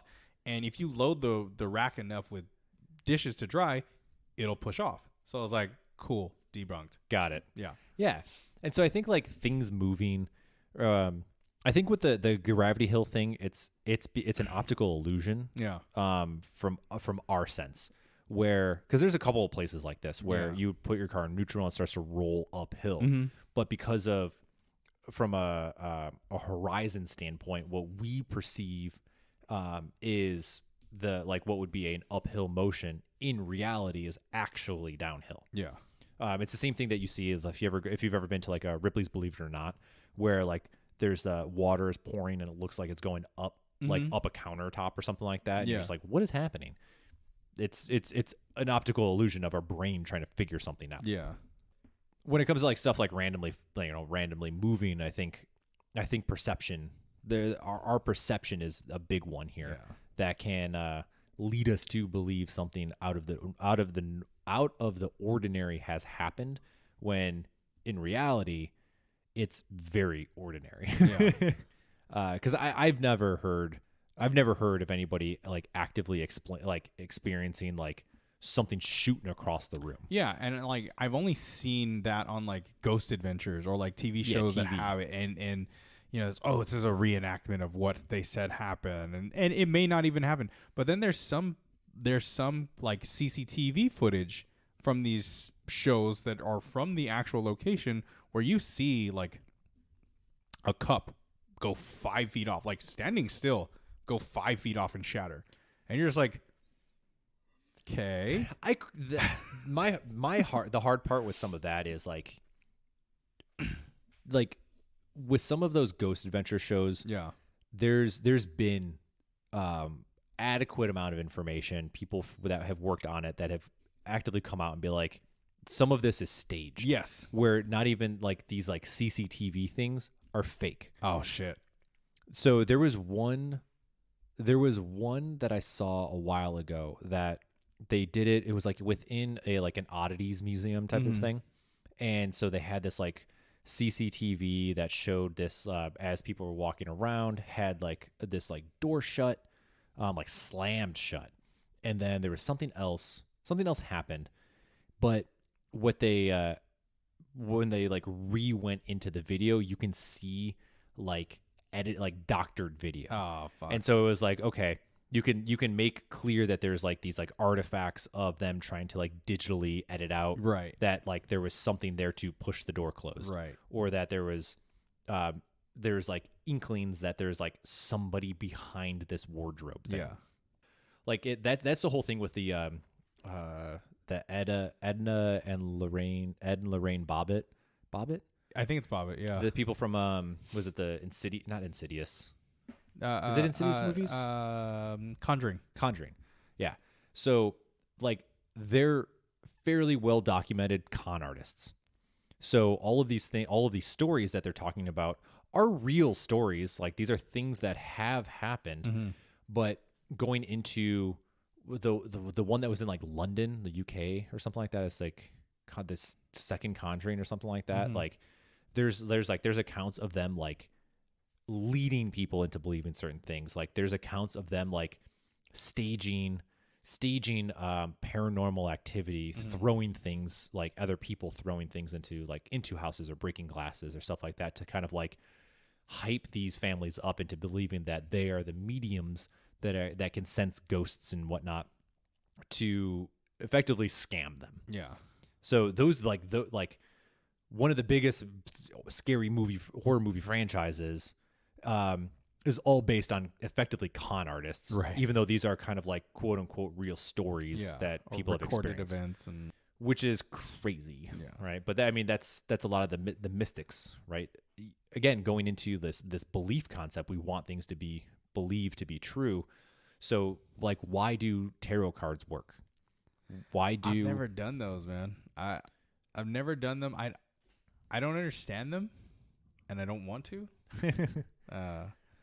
But yeah, it's the same. But it's the same thing. Like, how can we find meaning out of the most ambiguous horoscope story?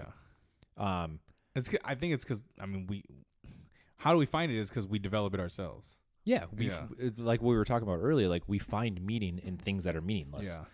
But like tarot cards are the same thing. Like I went one time. This was back in Chicago. We were Marissa and I went out to dinner, and we walked past a mystic lady, and I had my palm read, and because she was like, "Oh, you should get your palm read," because Marissa loves that shit. Yeah. And I was like, "Okay, sure. Like if you're gonna pay for it, I'll do it." And she's like, "Okay, fine." So like do it, and like it was absolutely insane in how ridiculous it was. Because like I don't remember what she was saying, but I remember sitting there being like, she would make a comment and I'm like, I don't like, not really. Yeah. And like it was a lot of those, like I would say something and I'm like, I don't know, that's not a thing. And she would like say something else and she's like, somebody close to you recently passed. I was like, no one I know has died. Yeah. Right. And so those people are known con artists as well, where they try to lead you into the conversation, and like that you're like, yeah, somebody is like isn't feeling well, like, oh, my Uncle John. Yeah, John. Wow, that's weird. Like exactly. The name. Yeah. You're just like, and then you get suckered into it. Yep. Now, that being said, my sister had a similar thing.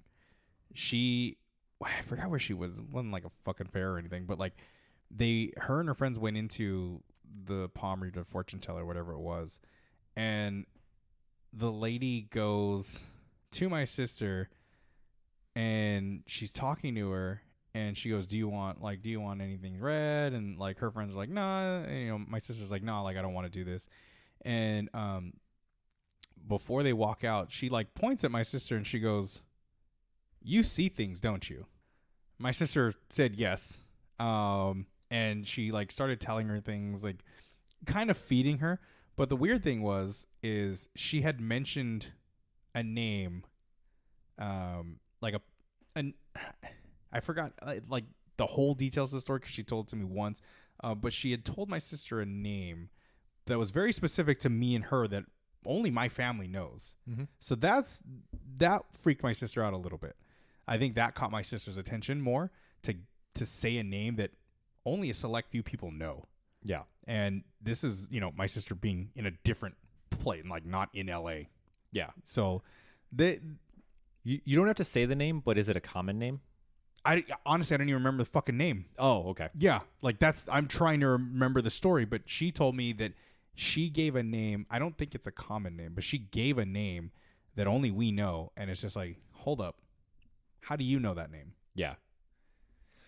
Yeah. So that's there's an interesting thing with, like mind reading, mm-hmm. right? It's these subtle, very subtle suggestions that are like so inconsequential that we can't necessarily perceive it because we're not in on what's happening. Yeah. And I think that's a lot of what happens with these mediums and these like palm readers or tarot card readers or psychics, whatever, mm-hmm. is it's effectively mind reading, or quote unquote mind reading, right. Like this type of shit you would see on Penn and Teller's Fool Us, right? That's what that is, like those stage shows. Yeah.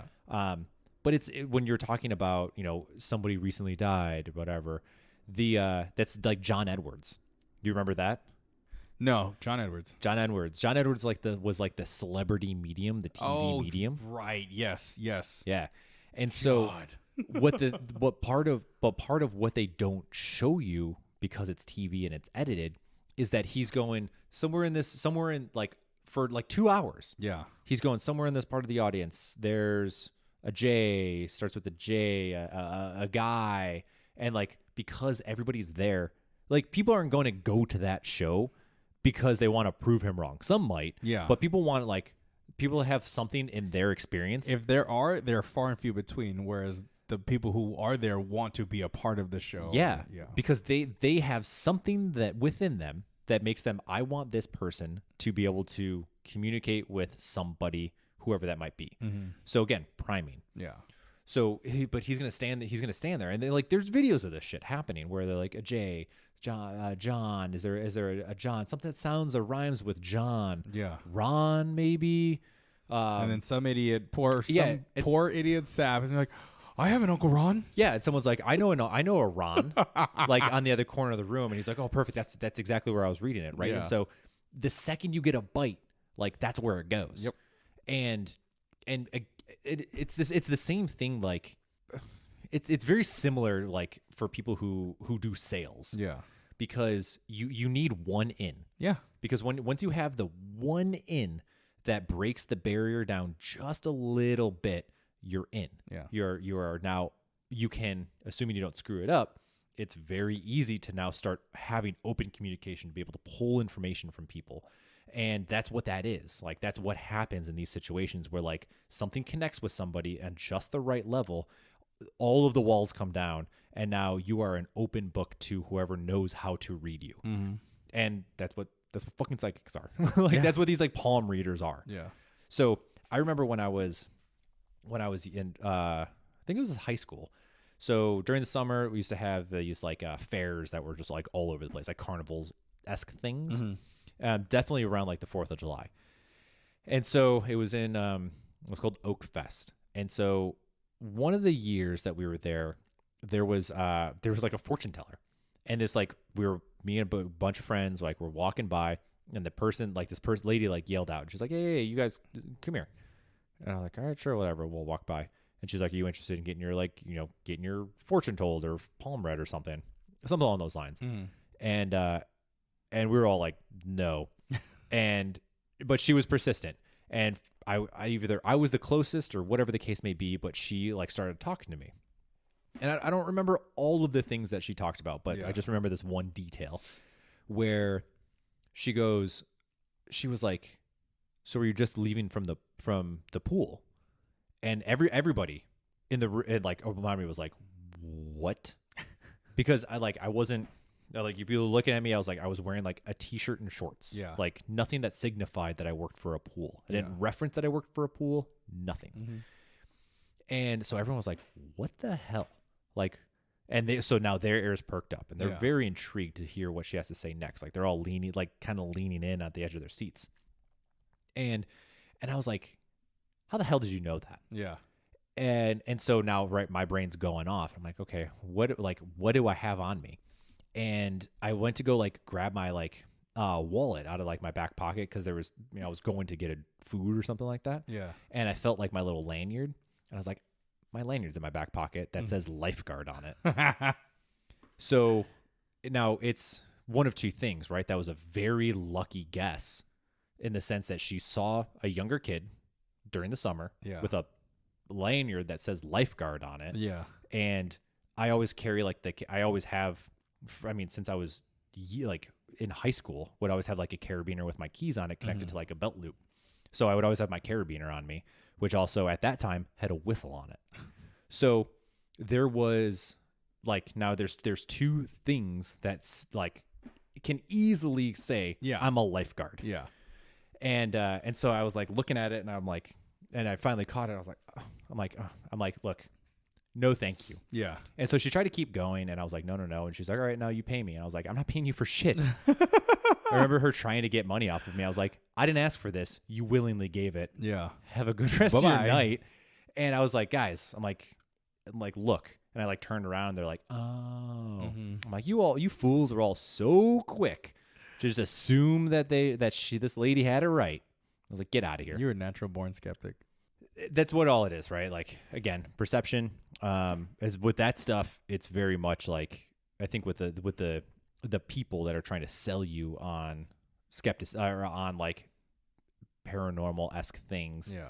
They are like, they're the mind readers, the magicians, if you will, that are able to kind of offer suggestions just subtly enough to get you to break down the walls just enough that you can now start to either willingly or unwillingly give out information that then they can build off of to blow your goddamn mind. It's entertaining. Again, I think it's fun. I liked watching it happen to other people. Right. But when you kind of know some of the tricks, you can spot it real fast and you go, oh, this isn't nearly as cool as I would have thought it would have been. Someone did send something in. So didn't go into completely the whole story, but gave a link to something called Bella Maggiore, I'm guessing. Seems Italian, so I'm going to throw some Italian flair onto it. Say it again. Bella Maggiore. So Italian. So Italian that you can't even tell most of the time. But you know what? You didn't use your hands. Bella Maggiore. Oh, you can't see because it's hidden by the computer, but I'm making this motion. Oh, right. Oh, wow. I do see it. Look at me go. I naturally sit in this position, just waiting to tell somebody. So they said Silva blew in my ear one night, staying in the room. She hung herself. I woke up from a dead sleep to that sensation. Unmistakable. I also smelled the rose perfume. Not sure how deep this article gets. RE, sighting/encounters. I just snagged it to send for reference. So, again, noting that you stayed in a room where somebody hung themselves. Right. So we've primed the beliefs. The one thing that I will say, right, smelled rose perfume. Mm-hmm. That is our sense of smell is very deeply connected to memories. Yes. I believe they are stored in very similar places. For sure. So where we can, actually, I don't believe, I'm almost confident it is. We can smell something and it immediately triggers a memory. Or something, a memory that we have where we can almost smell the example. Like, I think a perfect example is, I don't know I have no idea what the name of the perfume is, but there's such a very specific perfume that it only reminds me of my aunt because, just because that's what she wore, and she wore way too much of it. So it was very pungent. It's ingrained in your brain. Yeah. So it was very pungent, and I could never forget it. Yeah. But it's one of those things where the second I smell it, And it's been years. Yeah. But I know that once I do, I'm going to go, yep, I Yeah. know who that You reminds know that me of. smell, yeah. Like I 100% know that smell. I have a similar experience. My grandmother on my dad's side passed away years ago. But I was at my friend Peter's house. I picked him up we were gonna go to work together, and I was waiting outside, and I was smelling somebody cooking. But normally when you smell people cooking, there's always a different smell. Like, did it smell like fire, burnt toast? No. Were you having a stroke? It smelled like my grandmother's house on, like, here's how specific I'm gonna get.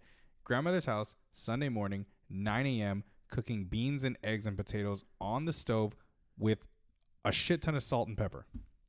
That's the smell that I have ingrained, that I recognized that morning, that I hadn't smelled in years. And you talking about it, you can like almost start to smell it again. I have the salt smell in my nose. Yeah. Yeah.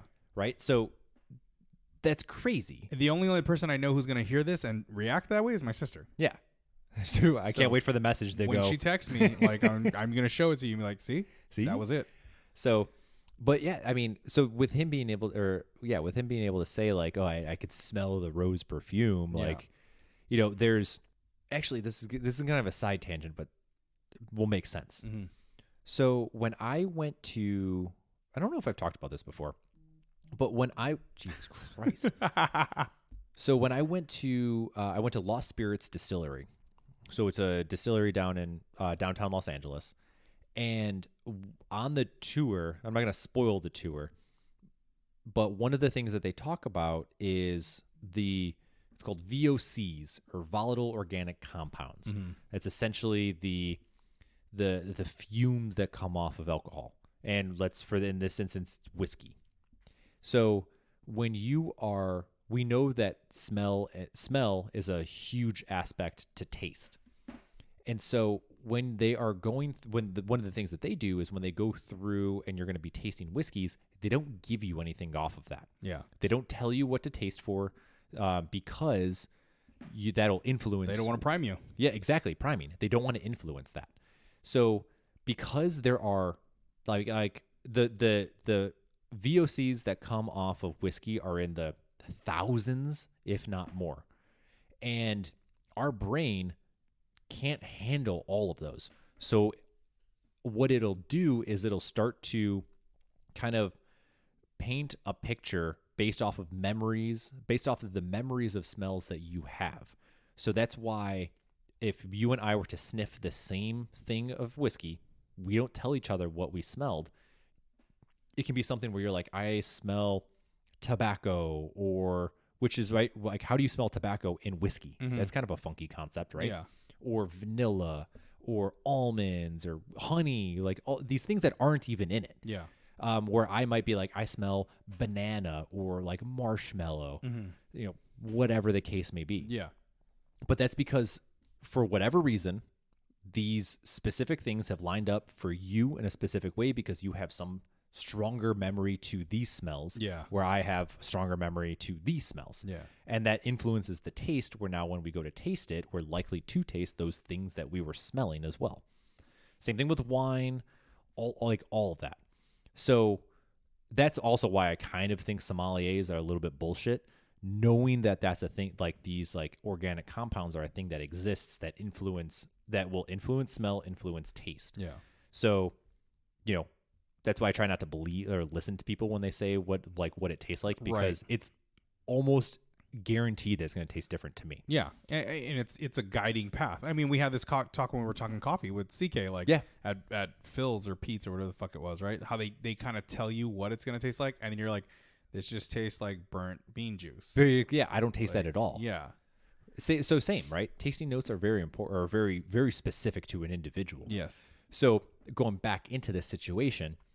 Now, I didn't read this article that they sent us, so I don't know more about what the case is. Yeah. But my question is, was he primed or influenced with the idea that, did they say something about this person wearing rose-scented perfume? Or do they specifically clean that room and maybe leave a spray or some sort of thing behind to give off that scent?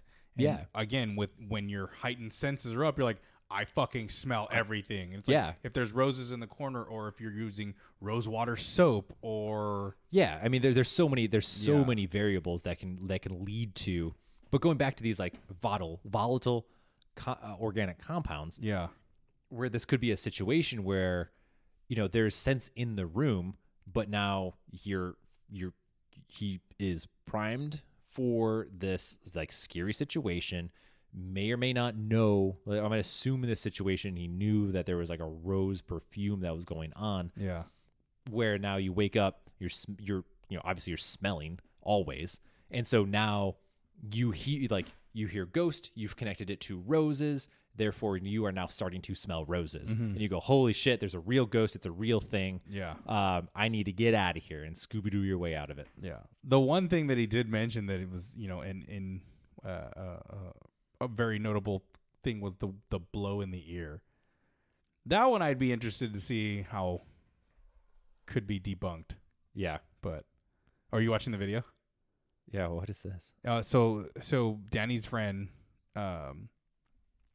had passed away last year, and that he was saying that the people who are staying in the place claim that they see shadows, or they feel something, and that they said they finally caught it on camera, on a night vision camera, and that they see an orb of light going to a cabinet that holds like the kitchen knives, and so he sent us the video to take a look at it. I haven't looked at it yet. Ryan's looking at it right now. See, this is the type of shit that I like. Yeah, Where I'm like, okay, like I love this. Yeah. I love what is happening right now. And this was like a week ago. yeah. This is really recent. Oh shit! Okay, so now I'm watching the video. So here's the only thing that I will say with that. Mm-hmm. Night vision cameras, horrible for stuff like this. Mm-hmm. They are constantly picking up like visual artifacts. Mm-hmm. So it's the same thing with when we look at those like the cameras that you see on like what's it called, like airplanes, right? These like UFO phenomena that they'll pick up on these these infrared cameras. Yeah. It picks up these like wild artifacts all over the time. Mm-hmm. That like will see something that's not there. Like birds, for example. I don't know why I said birds so weird. Birds. Like birds, for example, can show up like kind of really funky. Infrared, night vision, kind of the same thing. Like that's a challenging one, because then also the other part too is like you are not seeing With your eye. well, you're not seeing exactly what is there, Right. because what you're getting is information coming in where a computer is processing all of this information to then give us something that we can then see on a screen. So it's not really real time. Mm-hmm. And so there's issues that can come from that. And that's just kind of a decent argument to be made for stuff like that. Yeah. But I will say, right, that like that video that like Danny sent us is like a very interesting and compelling one. Yeah, I mean, I would say for most night vision cameras, that's a pretty crystal clear picture. Yeah, I wonder there's, well, I guess there's not really a light because the like the Nest cameras that we have at work are kind of similar to that, but yeah.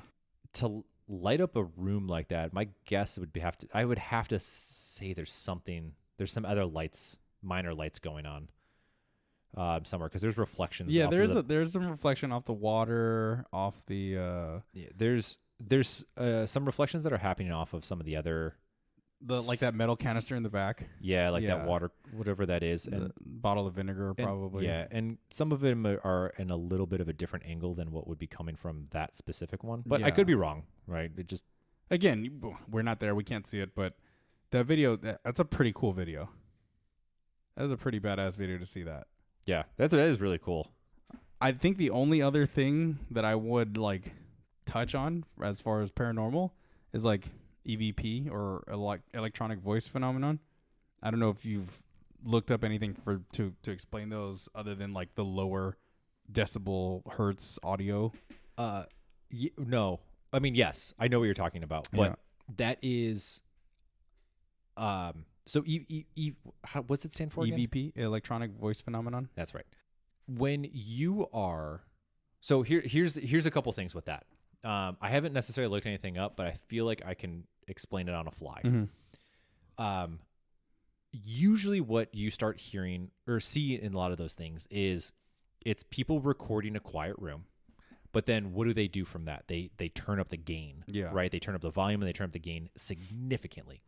So if I were to turn up the gain on these microphones, well, actually, before I even say that, what is a microphone? Yeah, a microphone is it picks up vibrations.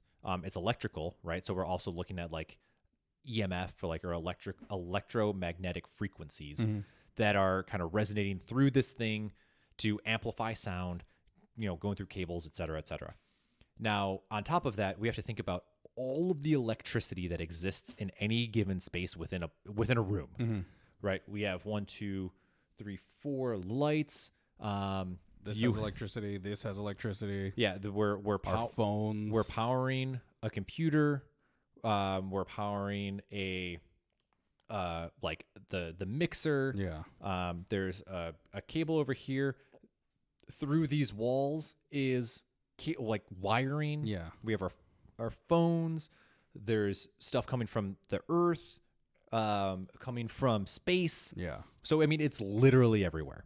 So when we start to use something that is picking up sound, and then we start to really amplify it up, like in the sense of like the sensitivity of it, we're going to be picking up very minor things that are going to then be amplified on top of it. Now, going back to where we were talking about whatever the phrase was, I'm not going to look it up again, but that cool, hard to pronounce term where we start to find, we'll see or hear things in kind of nonsense to like make meaning. Again, going back to like the Jesus and toast type of thing, that same thing happens with sounds. Yeah. Where we start to hear things that necessarily aren't there because our brain is trying to recognize patterns. Right. In everything that we do. And so what happens whenever you see those on like a Ghost Hunters or something like that? People sit there and listen to it. They shout out a word and then you hear it when they play it back. Yeah. Which is similar to what were we doing in the garage before we started recording? Lifting weights? Well, we were eating McDonald's. We were talking about misheard song lyrics. That too. So we know that it says one thing. Yeah. But now, that Alicia Keys song, and I tell you it says Concrete Jungle Wet Dream Tomato. Yeah. Then next time that pops up, that's what you hear. Yeah. Well, lucky for me, I know the lyrics. Well, you know the lyrics, so but I'm never going to hear that. But if you were to sing, if you were to think in your head, Concrete Jungle Wet Dream Tomato, then you're going to hear that as well. But if you're watching one of those things on TV, what is always associated with that? A caption. Yes. A caption that reads whatever is meant to hear. And even those captions are fucking wrong too. Sometimes they can be. I would say like a good 75%. There's at least, like, if there's a sentence, there's at least 2 words in that caption that are incorrect to what is being said on the screen. I'm not talking about like just closed general closed captionings. I'm talking about from these EVPs. Those, sorry. Right. So you're on a Ghost Hunter show and they're like, all right, do you have all these people intensely, the tension is high. They're listening to this recording because they want to see if this ghost child is going to say something. Yeah. And what do you hear? It's like a, right. And like the caption's going to be like, hello. Yeah. And you're like, oh, fuck. And then you hear hello. I hear hello too. Yeah. Like, so you read hello, you like whatever. You would then hear the people go, oh my God, they said hello. And now like, so you have 3 different times that you have been assigned the word hello is being said in this like high gain sound. Yeah. So, and then they play it again, right? They'll consistently play it again. They're like, no way, that's not what it said. What did it say? Play it back. Yeah. Hello. And you're like, oh my God, it's even clearer this time around. Yeah. That's insane. How is this even possible? Because your brain's like, we heard this shit already. Here's what it says, dum-dum. We don't have to hear this again. It gets a little bit clearer. Right? And but that's like, I think that's a perfect example of like even with music, where sometimes like you hear things within like songs where you're like, I don't like, it sounds like muffled garbage. You're like, what is happening? What are they saying? Yeah. And then you look up the lyrics and you're listening to it again. That's just mumble rap now. Well, that is mumble rap. But I had an example, but I did I fuck you up? No. There's an example from a song that's like, that I just can't remember what the song is, but that's the point, right? Like, so you start listening to it and you're like, what are they saying? And you look it up, and now that you know what's being said, when you hear it again, it's clear as day. Yeah. And you're like, oh, that's right. Yeah. Because you just didn't, you couldn't figure it out. Absolutely. Like the, what was that Jennifer Lopez song? Oh, the, forgot what it's called. Where it's like, what's my motherfucking like name? The intro is, what's my motherfucking name? And it's been a 75-25 split of the people I know who I grew up with hearing that song. They all hear or heard "Are You Early?" Yeah. But the lyrics are "R-U-L-E" as she's spelling his name. For Ja Rule. For Ja Rule. Right? I have never heard "Are You Early?" I have only heard "R-U-L-E." Yep, because you, for whatever reason, you picked it up right, like, on the onset. Yeah. Whereas most people, like, and it happens really fast, too. Yes. So when you played it and then stopped, I was like, what am I listening for? Right. And you're like, well, what do you hear? I'm like, I hear what's my motherfucking name? And you're like, no. Like, you're right. You're like, yeah. And I was like, what? Yeah. And I played it again. And I had to, like, actually listen because I was like, oh, there's something else said. Yeah. Right. I didn't even catch that. So, like, that's a perfect example. Where now, though, when you say R-U-L-E and I hear it, that's all you're going to hear. That's all I'm able. Well, that's not, I can also think about "Are You Early?" and I'll hear that too. Yeah. But now that I know, it'll be significantly clearer every single time that I hear that, where I go, "Are you Ellie?" Right? Whatever. So I think that's my explanation for EVPs. That makes sense. A long-winded ass explanation. I can get behind that one. I think those are a little harder to prove that they're real. There's the saying, right?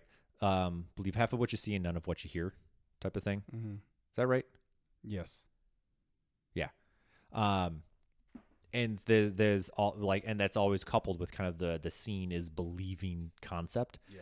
So I think a lot of these things, the reason why I am so skeptical is because I know that there's a lot of people out there that are, for entertainment purposes, whatever the case may be, are con men or women that are actively trying to like fool people.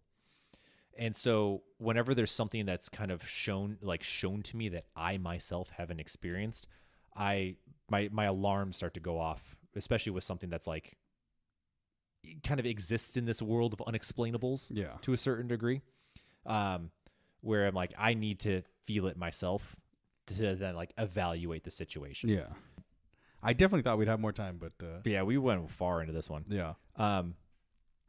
TLDR. Yes. Aliens are real. Aliens are real. Statistically impossible. Mm-hmm. So let's go for it. Neil deGrasse Tyson. I love you. Yeah. Also the guy from Mystery Channel does Aliens. Aliens. Oh, God, Ancient Aliens is so good. So good. Oh, man. I love to hate it. We'll have to touch that one next time. Or it'll have to touch us. Ooh. And send me home. Get it? Because my initials are ET. Yeah. Okay.